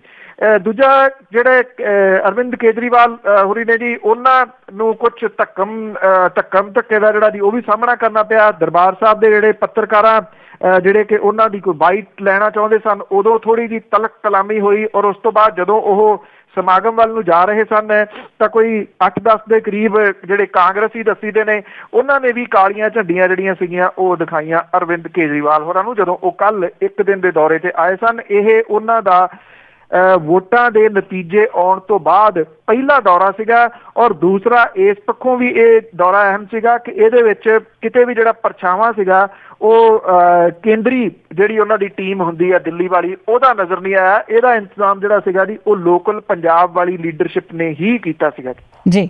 ਤੇ ਅੱਗੇ ਆਪਾਂ ਗੱਲ ਕਰਦੇ ਹਾਂ, ਮੁੱਖ ਮੰਤਰੀ ਅਮਰਿੰਦਰ ਸਿੰਘ ਨੇ ਇੱਕ ਕਿਤਾਬ ਦੇ ਵਿੱਚ ਖੁਲਾਸਾ ਕੀਤਾ 21 ਸਿੱਖਾਂ ਨੂੰ ਮਾਰਨ ਦਾ, ਤੇ ਉਹ ਜਿਹੜਾ ਮਾਮਲਾ ਹੈ ਉਹ CBI ਕੋਲ ਪਹੁੰਚਾ। ਬਿਲਕੁਲ ਜੀ, ਐਕਚੁਅਲੀ ਜਿੰਨਾ ਇਹਦਾ ਚਰਚਾ ਹੋਣਾ ਚਾਹੀਦਾ ਸੀਗਾ ਜੀ, ਪਤਾ ਨਹੀਂ ਰੀਜ਼ਨ ਕੀ ਆ ਕਿ ਇਹ ਉਹਨਾਂ ਚਰਚਿਤ ਨਹੀਂ ਹੋਇਆ, ਕਿਉਂਕਿ ਇਹ ਖੁਲਾਸਾ ਇੱਕ ਸਾਬਕਾ ਮੁੱਖ ਮੰਤਰੀ ਵੱਲੋਂ, ਕਿਉਂਕਿ ਜਦੋਂ ਉਹਨਾਂ ਨੇ ਕਿਤਾਬ ਲਿਖੀ ਆ ਤੇ ਮੌਜੂਦਾ ਹੁਣ ਉਹ ਮੁੱਖ ਮੰਤਰੀ ਨੇ, ਉਹਨਾਂ ਨੇ ਕੀਤਾ, ਕਿਉਂਕਿ ਇਹਨੂੰ ਇਉਂ ਤਾਂ ਕਿਹਾ ਨਹੀਂ ਜਾ ਸਕਦਾ ਹਾਂਜੀ ਕਿਸੇ ਨੇ ਗੱਲ ਜਿਹੜੀ ਉਹ ਲਿਖ ਦਿੱਤੀ। ਅੱਗੇ ਵੀ ਇੱਕ ਦਿਨ ਇਹ ਸਵਾਲ ਰੇਜ਼ ਕੀਤਾ ਸੀਗਾ ਕਿ ਇਹ ਗੱਲ ਬਾਹਰ ਆਉਣੀ ਚਾਹੀਦੀ ਆ। ਇਹ ਤਾਂ ਹੈ ਨਹੀਂ ਕਿ ਕੈਪਟਨ ਅਮਰਿੰਦਰ ਸਿੰਘ ਹੋਰਾਂ ਨੇ ਫੜੇ ਉਹ ਤੇ ਲਿਜਾ ਕੇ ਚੰਦਰ ਸ਼ੇਖਰ ਹੋਰਾਂ ਨੂੰ ਦੇਤੇ, ਕਿਹਦੇ ਰਾਹੀਂ ਇਹਨਾਂ ਨੇ ਜਿਹੜਾ ਸੀਗਾ ਜੀ ਉਹਨਾਂ ਮੁੰਡਿਆਂ ਨੂੰ ਗੈਦਰ ਕੀਤਾ, ਕਿਹਦੇ ਰਾਹੀਂ ਉਹਨਾਂ ਨੇ ਸੈਂਟਰ ਦੀ ਸਰਕਾਰ ਦੇ ਕੋਲੇ ਫੜਾਏ, ਤੇ ਚੰਦਰ ਸ਼ੇਖਰ ਤਾਂ ਇਸ ਦੁਨੀਆ 'ਚ ਹੈ ਨਹੀਂ। ਪਰ ਜੇ ਕੈਪਟਨ ਅਮਰਿੰਦਰ ਸਿੰਘ ਹੋਰਾਂ ਨੂੰ ਇਹ ਪਤਾ ਕਿ ਇਹਨਾਂ ਨੂੰ ਮਾਰ ਦਿੱਤਾ ਗਿਆ ਤੇ ਇਹਦੀ ਜਾਣਕਾਰੀ ਉਹਨਾਂ ਦੇ ਕੋਲੇ ਹੋਊਗੀ ਕਿ ਕਿਹੜੇ ਤਰੀਕੇ ਦੇ ਨਾਲ ਕਿਹਦੇ ਰਾਹੀਂ ਇਹ ਮੁੰਡੇ ਜਿਹੜੇ ਸੀਗੇ ਉਹ ਮਰਵਾਏ ਗਏ। ਹੁਣ ਇਹ ਮਾਮਲਾ ਥੋੜਾ ਜਿਹਾ ਜਿਹੜਾ ਦੀ ਕਾਨੂੰਨਨ ਤੌਰ ਦੇ ਉੱਤੇ ਚਰਚਾ ਦਾ ਵਿਸ਼ਾ ਜਿਹੜਾ ਦੀ ਉਹ ਬਣਿਆ ਕਿ ਜਿਹੜੇ 21 ਖਾਲਿਸਤਾਨੀ ਸਿੱਖਾਂ ਨੂੰ ਮਾਰਨ ਦੇ ਕੀਤੇ ਖੁਲਾਸੇ ਦੀ ਜਾਂਚ ਦੇ ਵਾਸਤੇ ਇਹ ਮਾਮਲਾ ਸੈਂਟਰਲ ਬਿਊਰੋ ਆਫ ਇਨਵੈਸਟੀਗੇਸ਼ਨ ਦੇ ਕੋਲੇ ਜਿਹੜਾ ਦੀ ਉਹ ਪਹੁੰਚ ਗਿਆ, ਔਰ ਇਹਦੇ ਵਿੱਚ ਜਿਹੜਾ ਦੀ lawyers for human rights international ਜਿਹੜਾ ਦੀ ਉਹਨੇ CBI ਦਿੱਲੀ ਦੇ ਡਾਇਰੈਕਟਰ ਨੂੰ ਇਹ ਮੁੱਖ ਮੰਤਰੀ ਕੈਪਟਨ ਅਮਰਿੰਦਰ ਸਿੰਘ ਹੋਰਾਂ ਦੇ ਇਸ ਖੁਲਾਸੇ ਦੇ ਬਾਰੇ ਜਿਹੜਾ ਦੀ ਉਹ ਦੱਸਿਆ। ਕੈਪਟਨ ਅਮਰਿੰਦਰ ਸਿੰਘ ਹੋਰਾਂ ਨੇ ਜਨਤਕ ਤੌਰ ਦੇ ਉੱਤੇ ਵੀ ਕਿਹਾ ਸੀਗਾ ਕਿ 21 ਸਿੱਖ ਖਾਲਿਸਤਾਨੀਆਂ ਨੂੰ ਉਦੋਂ ਦੇ ਪ੍ਰਧਾਨ ਮੰਤਰੀ ਚੰਦਰ ਸ਼ੇਖਰ ਅੱਗੇ ਆਤਮ ਸਮਰਪਣ ਕਰਵਾਇਆ ਸੀਗਾ, ਪਰ ਬਾਅਦ 'ਚ ਇਹਨਾਂ ਨੂੰ ਮਾਰ ਦਿੱਤਾ ਗਿਆ। ਇਸ ਚਿੱਠੀ ਦੇ ਵਿੱਚ ਜਿਹੜੀ CBI ਨੂੰ ਲਿਖੀ ਆ ਇਹ ਗੱਲ ਕਹੀ ਗਈ ਆ ਕਿ ਸਿੱਖ ਖਾੜਕੂਆਂ ਨੂੰ ਫਰਜ਼ੀ ਮੁਕਾਬਲੇ ਦੇ ਵਿੱਚ ਜਿਹੜਾ ਉਹ ਮਾਰਿਆ ਗਿਆ ਸੀਗਾ। ਇਹ ਆਖਿਆ ਗਿਆ ਜੀ ਕਿ ਇਹਦੀ ਜਾਂਚ ਪੜਤਾਲ CBI ਕਰੇ ਤੇ ਇਹਦੇ ਵਿੱਚ ਪੁੱਛਗਿੱਛ ਜਿਹੜੀ ਆ ਜੀ ਮੌਜੂਦਾ ਮੁੱਖ ਮੰਤਰੀ ਪੰਜਾਬ ਦੇ ਕੈਪਟਨ ਅਮਰਿੰਦਰ ਸਿੰਘ ਹੋਰਾਂ ਨੂੰ ਜਿਹੜਾ ਜੀ ਸ਼ਾਮਲ ਕੀਤਾ ਜਾਵੇ ਪੁੱਛਗਿੱਛ ਦੇ ਵਾਸਤੇ। ਇਹ ਵੀ ਕਿਹਾ ਗਿਆ ਜੀ ਕਿ ਜੇ CBI ਜਿਹੜੀ ਆ ਜੀ ਇਸ ਮਾਮਲੇ ਤੇ ਕੁਝ ਨਹੀਂ ਕਰਦੀ ਤਾਂ ਉਹ ਪੰਜਾਬ ਹਰਿਆਣਾ ਹਾਈ ਕੋਰਟ ਦਾ ਦਰਵਾਜ਼ਾ ਜਿਹੜਾ ਜੀ ਉਹ ਖੜਕਾਉਣਗੇ ਇਨਸਾਫ ਦੇ ਵਾਸਤੇ। CBI ਨੇ ਅਜੇ ਇਹਦੇ ਉੱਤੇ ਜਿਹੜਾ ਜੀ ਕੋਈ ਵੀ ਜਿਹੜਾ ਆਪਣਾ ਪ੍ਰਤੀਕਰਮ ਨਹੀਂ ਦਿੱਤਾ, ਔਰ ਉਹਨਾਂ ਨੇ ਇਹ ਕਿਹਾ ਜੀ ਅਜੇ ਉਹ ਇਹਦੀ ਸਾਰੀ ਜਿਹੜੀ ਹੈ ਜੀ ਪੜਤਾਲ ਕਰਨਗੇ, ਉਦੋਂ ਬਾਅਦ ਹੀ ਦੱਸਣਗੇ ਕਿ CBI ਇਹਦੀ ਜਾਂਚ ਕਰੂਗੀ ਵੀ ਜਾਂ ਨਹੀਂ ਜੀ। ਤੇ ਅੱਗੇ ਆਪਾਂ ਗੱਲ ਕਰਦੇ ਹਾਂ, ਕੱਲ ਵੀ ਕੀਤੀ ਸੀਗੀ ਬਲਵੀਰ ਸਿੰਘ ਢੋਲ ਦੀ, ਤੇ ਉਸ ਨੂੰ ਬਚਾਉਣ ਲਈ ਦੂਸਰੇ ਬਲਵੀਰ ਸਿੰਘ ਸਿੱਧੂ ਅਸਫਲ ਰਹੇ। ਕਿਹਾ ਜਾ ਰਿਹਾ ਜੀ ਕਿ ਐਕਚੁਅਲੀ ਬਲਵੀਰ ਸਿੰਘ ਢੋਲ ਵਾਲਾ ਮੁੱਦਾ ਜਿਹੜਾ ਨਾ ਜੀ ਉਹ ਮੁੱਕਦਾ ਨਜ਼ਰ ਨਹੀਂ ਆ ਰਿਹਾ। ਉਹਦੇ ਕਈ ਕਾਰਨ ਨੇ। ਉਹਨੂੰ ਅਕਾਲੀ ਭਾਜਪਾ ਨੇ ਜਦੋਂ ਲਾਇਆ ਸੀਗਾ ਕੰਟਰੋਵਰਸੀ ਤਾਂ ਉਦੋਂ ਹੀ ਜਿਹੜੀ ਹੈ ਜੀ ਕਾਫੀ ਜ਼ਿਆਦਾ ਹੋਈ ਸੀਗੀ। ਮਾਮਲਾ ਇਹ ਉਦੋਂ ਅਦਾਲਤਾਂ ਤੱਕ ਵੀ ਜਿਹੜਾ ਉਹ ਪਹੁੰਚਿਆ ਸੀਗਾ ਤੇ ਜਦੋਂ ਬਲਬੀਰ ਸਿੰਘ ਢੋਲ ਨੂੰ ਲਾਂਭੇ ਕੀਤਾ ਗਿਆ ਤੇ ਉਹਦੀ ਵੀ ਕੰਟਰੋਵਰਸੀ ਜਿਹੜੀ ਹੈ ਜੀ ਉਹ ਚੱਲ ਰਹੀ ਹੈ। ਬਲਬੀਰ ਸਿੰਘ ਢੋਲ ਹੋਰੀ ਕਹਿੰਦੇ ਮੈਂ ਨੈਤਿਕਤਾ ਦੇ ਆਧਾਰ ਦੇ ਉੱਤੇ ਅਸਤੀਫਾ ਦਿੱਤਾ ਕਿਉਂਕਿ ਮਾੜੇ ਨਤੀਜੇ ਆਏ ਸੀ। ਦੂਜਾ ਪੱਖ ਜਿਹੜਾ ਜੀ ਇਹ ਕਹਿੰਦਾ ਕਿ ਅਸਲ ਦੇ ਵਿੱਚ ਵਿਜੀਲੈਂਸ ਨੇ ਉਹਨੂੰ ਘੇਰਾ ਜਿਹੜਾ ਜੀ ਉਹ ਪਾ ਲਿਆ ਸੀਗਾ ਔਰ ਵਿਜੀਲੈਂਸ ਦਾ ਦਬਾਅ ਪਾ ਕੇ ਉਹਦੇ ਤੋਂ ਅਸਤੀਫਾ ਦਵਾਇਆ ਗਿਆ ਵੀ ਜਾਂ ਤਾਂ ਇਹ ਅਹੁਦਾ ਛੱਡ ਦੇ ਨਹੀਂ ਤਾਂ ਫਿਰ ਵਿਜੀਲੈਂਸ ਨੇ ਜੋ ਕੁਝ ਉਹਦੇ ਬਾਰੇ ਦੇ ਵਿੱਚ ਫੜ ਲਿਆ ਆ ਜਾਂ ਉਹਦੇ ਸਾਹਮਣੇ ਜੋ ਕੁਝ ਜਿਹੜਾ ਜੀ ਉਹ ਆ ਗਿਆ ਫਿਰ ਉਹਦੇ ਖੁਲਾਸੇ ਜਿਹੜੇ ਆ ਜਾਂ ਉਹਦੇ ਵਾਸਤੇ ਉਹ ਤਿਆਰ ਰਵੇ। ਇਹ ਕਹੇਗਾ ਜੀ ਕਿ ਬਲਬੀਰ ਸਿੰਘ ਢੋਲ ਹੋਰੀ ਵਿਜੀਲੈਂਸ ਦੇ ਦਬਾਅ ਦੇ ਹੇਠ ਆਪਣੇ ਇਸ ਅਹੁਦੇ ਤੋਂ ਪਾਸੇ ਹੋ ਗਏ। ਹੁਣ ਜਿਹੜੀ ਗੱਲ ਜਿਹੜੀ ਸਾਹਮਣੇ ਆ ਰਹੀ ਹੈ ਦੂਜੀ ਕਿ ਜਿਹੜੇ ਸਾਹਿਬਜ਼ਾਦਾ ਅਜੀਤ ਸਿੰਘ ਨਗਰ ਹੈ ਮੋਹਾਲੀ ਇੱਥੋਂ ਕਾਂਗਰਸੀ ਵਿਧਾਇਕ ਬਲਬੀਰ ਸਿੰਘ ਸਿੱਧੂ ਹੋਰਾਂ ਨੇ ਪੂਰਾ ਜ਼ੋਰ ਜਿਹੜਾ ਉਹ ਲਾਇਆ ਕਿ ਉਹ ਬਲਬੀਰ ਸਿੰਘ ਢੋਲ ਹੋਰਾਂ ਨੂੰ ਕਿਸੇ ਤਰੀਕੇ ਦੇ ਨਾਲ ਉਹਨਾਂ ਦੇ ਅਹੁਦੇ ਦੇ ਉੱਤੇ ਜਿਹੜਾ ਜੀ ਉਹ ਰੱਖ ਸਕਣ ਜੀ। ਢੋਲ ਹੋਰਾਂ ਦੀ ਚੇਅਰਮੈਨੀ ਦੇ ਖਿਲਾਫ ਪੰਜਾਬ ਹਰਿਆਣਾ ਹਾਈ ਕੋਰਟ ਦੇ ਵਿੱਚ ਪਾਈ ਜਨ ਹਿੱਤ ਪਟੀਸ਼ਨ ਦੇ ਉੱਤੇ ਵੀ ਜਿਹੜੀ ਹੈ ਜੀ ਅੱਜ ਸੁਣਵਾਈ ਹੋ ਰਹੀ ਹੈ। ਪਰ ਚੇਅਰਮੈਨੀ ਖੁਸਣ ਦੀ ਚਰਚਾ ਜਿਹੜੀ ਹੈ ਜੀ ਉਹਦੇ ਵਿੱਚ ਬਲਬੀਰ ਸਿੰਘ ਸਿੱਧੂ ਹੋਰਾਂ ਦਾ ਜਿਹੜਾ ਉਹ ਆ ਜਾਣਾ ਇਹ ਆਪਣੇ ਆਪ ਦੇ ਵਿੱਚ ਕੁਝ ਨਵੇਂ ਸਵਾਲ ਜਿਹੜੇ ਆ ਜੀ ਉਹ ਖੜੇ ਕਰ ਰਿਹਾ ਕਿਉਂਕਿ ਬਲਬੀਰ ਸਿੰਘ ਢੋਲ ਹੋਰਾਂ ਦਾ ਜਿਹੜਾ ਜੀ ਪਿਛੋਕੜ ਆ ਉਹ ਅਕਾਲੀ ਆ। ਉਹਨਾਂ ਦੀ ਮਦਦ ਜਿਹੜੀ ਆ ਜੀ ਉਹ ਕਰ ਰਹੇ ਨੇ ਕਾਂਗਰਸੀ ਇੱਕ ਵਿਧਾਇਕ ਬਲਬੀਰ ਸਿੰਘ ਸਿੱਧੂ ਹੋਰੀ ਕਿ ਉਹ ਉਹਨਾਂ ਨੂੰ ਬਚਾਉਣ ਦੇ ਵਾਸਤੇ ਉਹਨਾਂ ਨੇ ਸਿਰ ਤੋੜ ਯਤਨ ਕੀਤੇ ਪਰ ਯਤਨ ਉਹਨਾਂ ਦੇ ਸਫਲ ਨਹੀਂ ਹੋਏ। ਜਿਹੜੀ ਅੱਜ ਪੰਜਾਬ ਹਰਿਆਣਾ ਹਾਈ ਕੋਰਟ ਦੇ ਵਿੱਚ ਚੱਲਣੀ ਹੈ ਜੀ ਕਾਰਵਾਈ ਵੇਖਦੇ ਹਾਂ ਜੀ ਇਹਦੇ ਉੱਤੇ ਜਿਹੜਾ ਕੀ ਫੈਸਲਾ ਆਉਂਦਾ ਪੰਜਾਬ ਹਰਿਆਣਾ ਹਾਈ ਕੋਰਟ ਦਾ। ਜੀ ਬਿਲਕੁਲ ਇਹ ਦੋ ਪਾਰਟੀਆਂ ਦੀ ਗੱਲ ਆ ਕੋਈ ਤਾਂ ਰਾਜ ਹੋਊਗਾ ਇਹਨਾਂ ਦੇ ਕੋਲ। ਤੇ ਅੱਗੇ ਤੁਸੀਂ ਕੇਜਰੀਵਾਲ ਦੀ ਗੱਲ ਕੀਤੀ ਆ ਪੰਜਾਬ ਦੇ ਵਿੱਚ ਉਹਨਾਂ ਦਾ ਦੌਰਾ ਸੀਗਾ ਤੇ ਇਸ ਪੰਜਾਬ ਦੇ ਦੌਰੇ ਨੂੰ ਸੁਖਬੀਰ ਬਾਦਲ ਅੰਮ੍ਰਿਤਸਰ ਦੇ ਵਿੱਚ ਬੈਠ ਕੇ ਬੜੇ ਕਲੋਜ਼ਲੀ ਦੇਖ ਰਹੇ ਸੀਗੇ। ਬਿਲਕੁਲ ਜੀ ਇਹ ਵੈਸੇ ਕਈ ਸਵਾਲ ਨੇ। ਕੁਝ ਲੋਕ ਜਿਹੜਾ ਜੀ ਉਹ ਇਹ ਸਮਝਦੇ ਨੇ ਜਿਹੜੇ ਸਿਆਸਤ ਨੂੰ ਜਾਣਨ ਵਾਲੇ ਕਿ ਅਕਾਲੀ ਦਲ ਸ਼ਾਇਦ ਉਸ ਜਗ੍ਹਾ ਦੇ ਉੱਤੇ ਖੜਾ ਇਸ ਵੇਲੇ ਕਿ ਜੇ ਆਮ ਆਦਮੀ ਪਾਰਟੀ ਆਪਣਾ ਢਾਂਚਾ ਵਗੈਰਾ ਬਣਾ ਕੇ ਦੁਬਾਰਾ ਫਿਰ ਤੋਂ ਵਿਚਰਦੀ ਆ ਪੰਜਾਬ ਦੇ ਵਿੱਚ ਤਾਂ ਇਹ ਅਕਾਲੀ ਦਲ ਦੇ ਵਾਸਤੇ ਸਭ ਤੋਂ ਵੱਧ ਨੁਕਸਾਨਦੇਹ ਹੋਊਗਾ ਕਿਉਂਕਿ ਇਹ ਅਕਾਲੀ ਦਲ ਜਿਹੜਾ ਜੀ ਉਹ ਇਸ ਵੇਲੇ ਖੁੱਡੇ ਲਾਈਨ ਤੇ ਲੱਗ ਗਿਆ। ਉਹ ਵਿਰੋਧੀ ਧਿਰ ਦੇ ਵਿੱਚ ਹੈ ਨੀ ਗਾ। ਜਿਹੜੇ ਉਹਦੇ ਵੱਡੇ ਆਗੂ ਸੀਗੇ ਉਹ ਚੋਣ ਹਾਰ ਗਏ, ਚੋਣ ਹਾਰ ਕੇ ਘਰਾਂ 'ਚ ਬੈਠ ਗਏ। ਇਸ ਤੋਂ ਇਲਾਵਾ ਉਹਨਾਂ ਦੇ ਵੱਲੋਂ ਕੀਤੀਆਂ ਗਈਆਂ ਘਪਲਿਆਂ ਦੀਆਂ ਜਿਹੜੀਆਂ ਰਿਪੋਰਟਾਂ ਨੇ ਉਹ ਨਿੱਤ ਅਖਬਾਰਾਂ ਦੇ ਵਿੱਚ ਸੁਰਖੀਆਂ ਬਣਦੀਆਂ ਨੇ। ਇਹ ਕਿਹਾ ਜਾ ਰਿਹਾ ਜੀ ਕਿ ਕਈ ਘਪਲਿਆਂ ਦੀ ਜਾਂਚ ਵਗੈਰਾ ਹੋ ਰਹੀ ਆ। ਆਉਂਦੇ ਦਿਨਾਂ ਦੇ ਦੌਰਾਨ ਇਹ ਘਪਲੇ ਸਾਹਮਣੇ ਆ ਸਕਦੇ ਆ ਜਿਹੜੇ ਕਿ ਅਕਾਲੀ ਦਲ ਨੂੰ ਹੋਰ ਸੱਟ ਮਾਰਨਗੇ।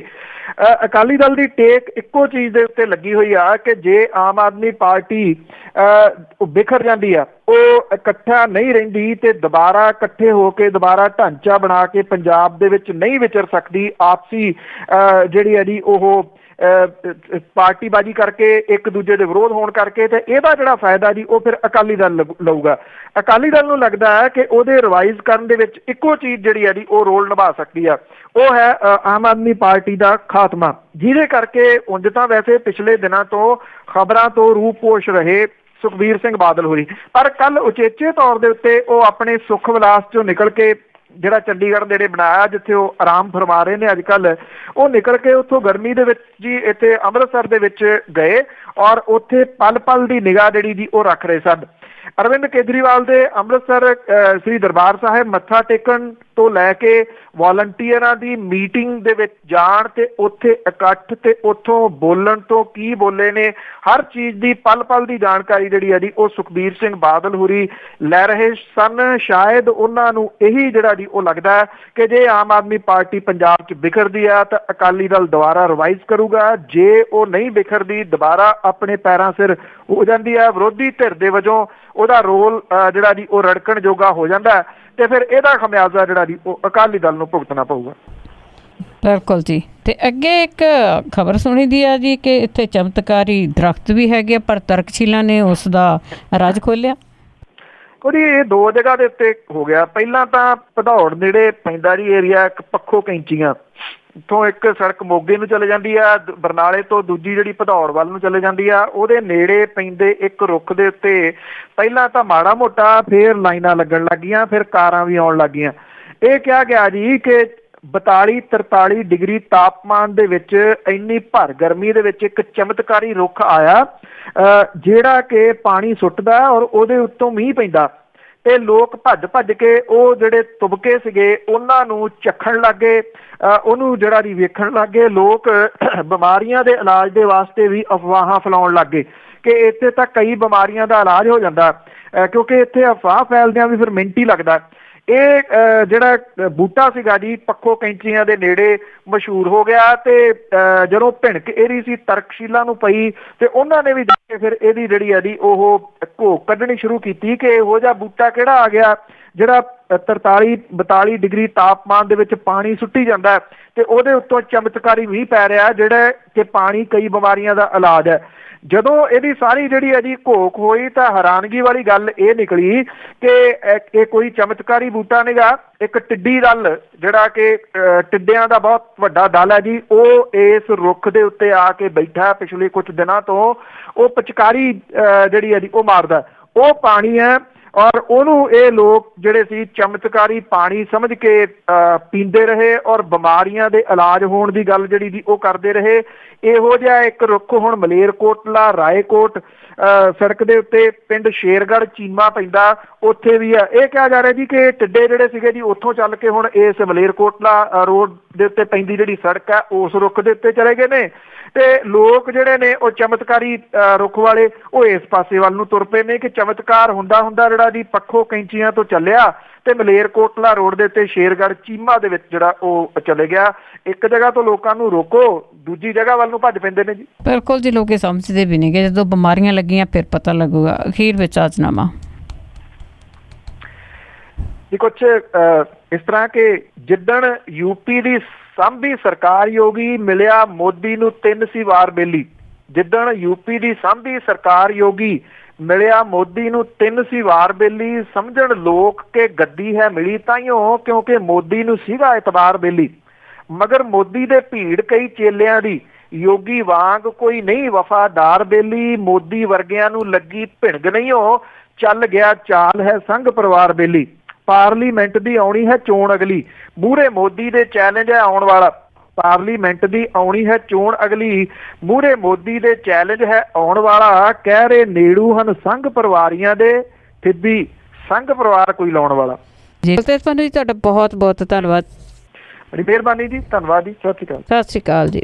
ਤੇ ਸਰੋਤੇ ਸਨ ਬਲਤੇਜ ਪੰਨੂ ਜੋ ਸਾਡੇ ਨਾਲ ਜੁੜਦੇ ਨੇ ਤੇ ਕਰਦੇ ਨੇ ਖਬਰਾਂ। ਹੁਣ ਇਸੇ ਦੇ ਨਾਲ ਅੱਜ ਦਾ ਬੁਲਟਨ ਇੱਥੇ ਹੀ ਸਮਾਪਤ ਹੈ। ਅਗਲੇ ਬੁਲਟਨ ਤੱਕ ਬਲਵਿੰਦਰ ਕੌਰ ਵੱਲੋਂ ਆਪ ਸਭ ਨੂੰ ਹੀ ਪਿਆਰ ਭਰੀ ਸਤਿ ਸ਼੍ਰੀ ਅਕਾਲ।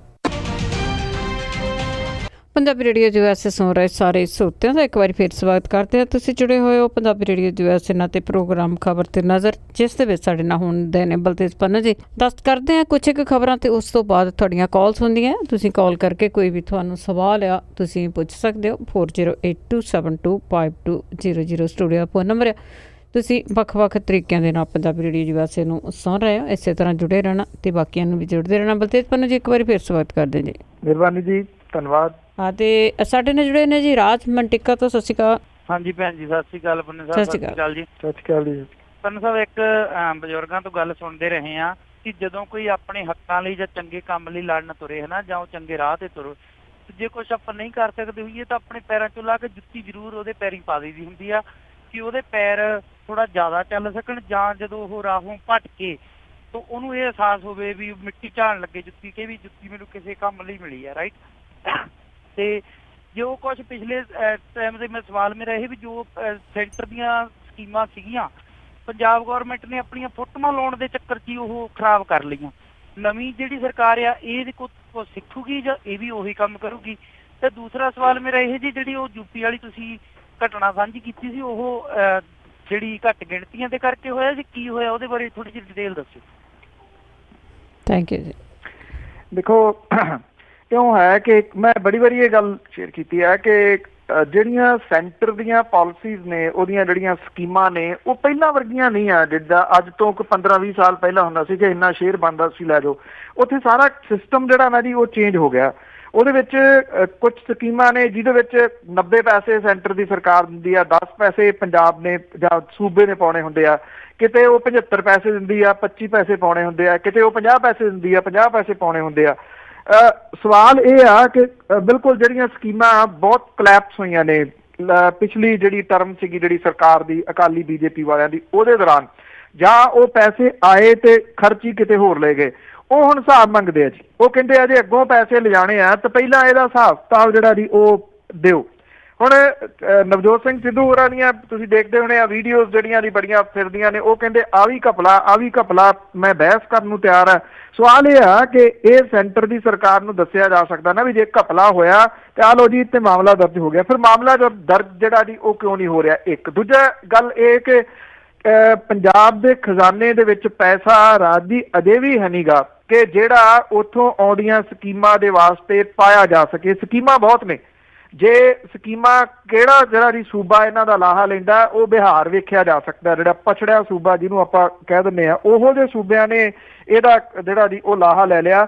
ਅਸੀਂ ਇਹਦਾ ਲਾਹਾ ਜਿਹੜਾ ਸੀ ਉਹ ਨਹੀਂ ਲੈ ਸਕੇ। ਇਹਦਾ ਡਿਪੈਂਡ ਕਰੂਗਾ ਜੇ ਖਜ਼ਾਨੇ 'ਚ ਕੁਝ ਆਉਂਦਾ ਤੇ ਸਕੀਮਾਂ ਜਿਹੜੀਆਂ ਜੀ ਉਹਦੇ ਵਿੱਚ ਇਹ ਪੈਸਾ ਪਊਗਾ, ਨਹੀਂ ਤਾਂ ਅਦਰਵਾਈਜ਼ ਨਹੀਂ। ਜਿੱਥੋਂ ਤੱਕ ਗੱਲ ਤੁਸੀਂ ਪੁੱਛੀ ਹੈ ਜੀ ਜਿਹੜਾ ਜੋ ਕੁਛ ਉੱਤਰ ਪ੍ਰਦੇਸ਼ ਦੇ ਵਿੱਚ ਹੋ ਰਿਹਾ, ਬਿਲਕੁਲ ਇਹ ਰਿਲੇਟਡ ਉਹਦੇ ਨਾਲ ਹੀ ਹੈ ਜੀ ਜੋ ਕੁਛ ਉੱਥੇ ਵਾਪਰ ਰਿਹਾ ਜਦੋਂ ਤੋਂ ਸਰਕਾਰ ਜਿਹੜੀ ਹੈ ਜੀ ਉਹ ਬਦਲੀ ਆ।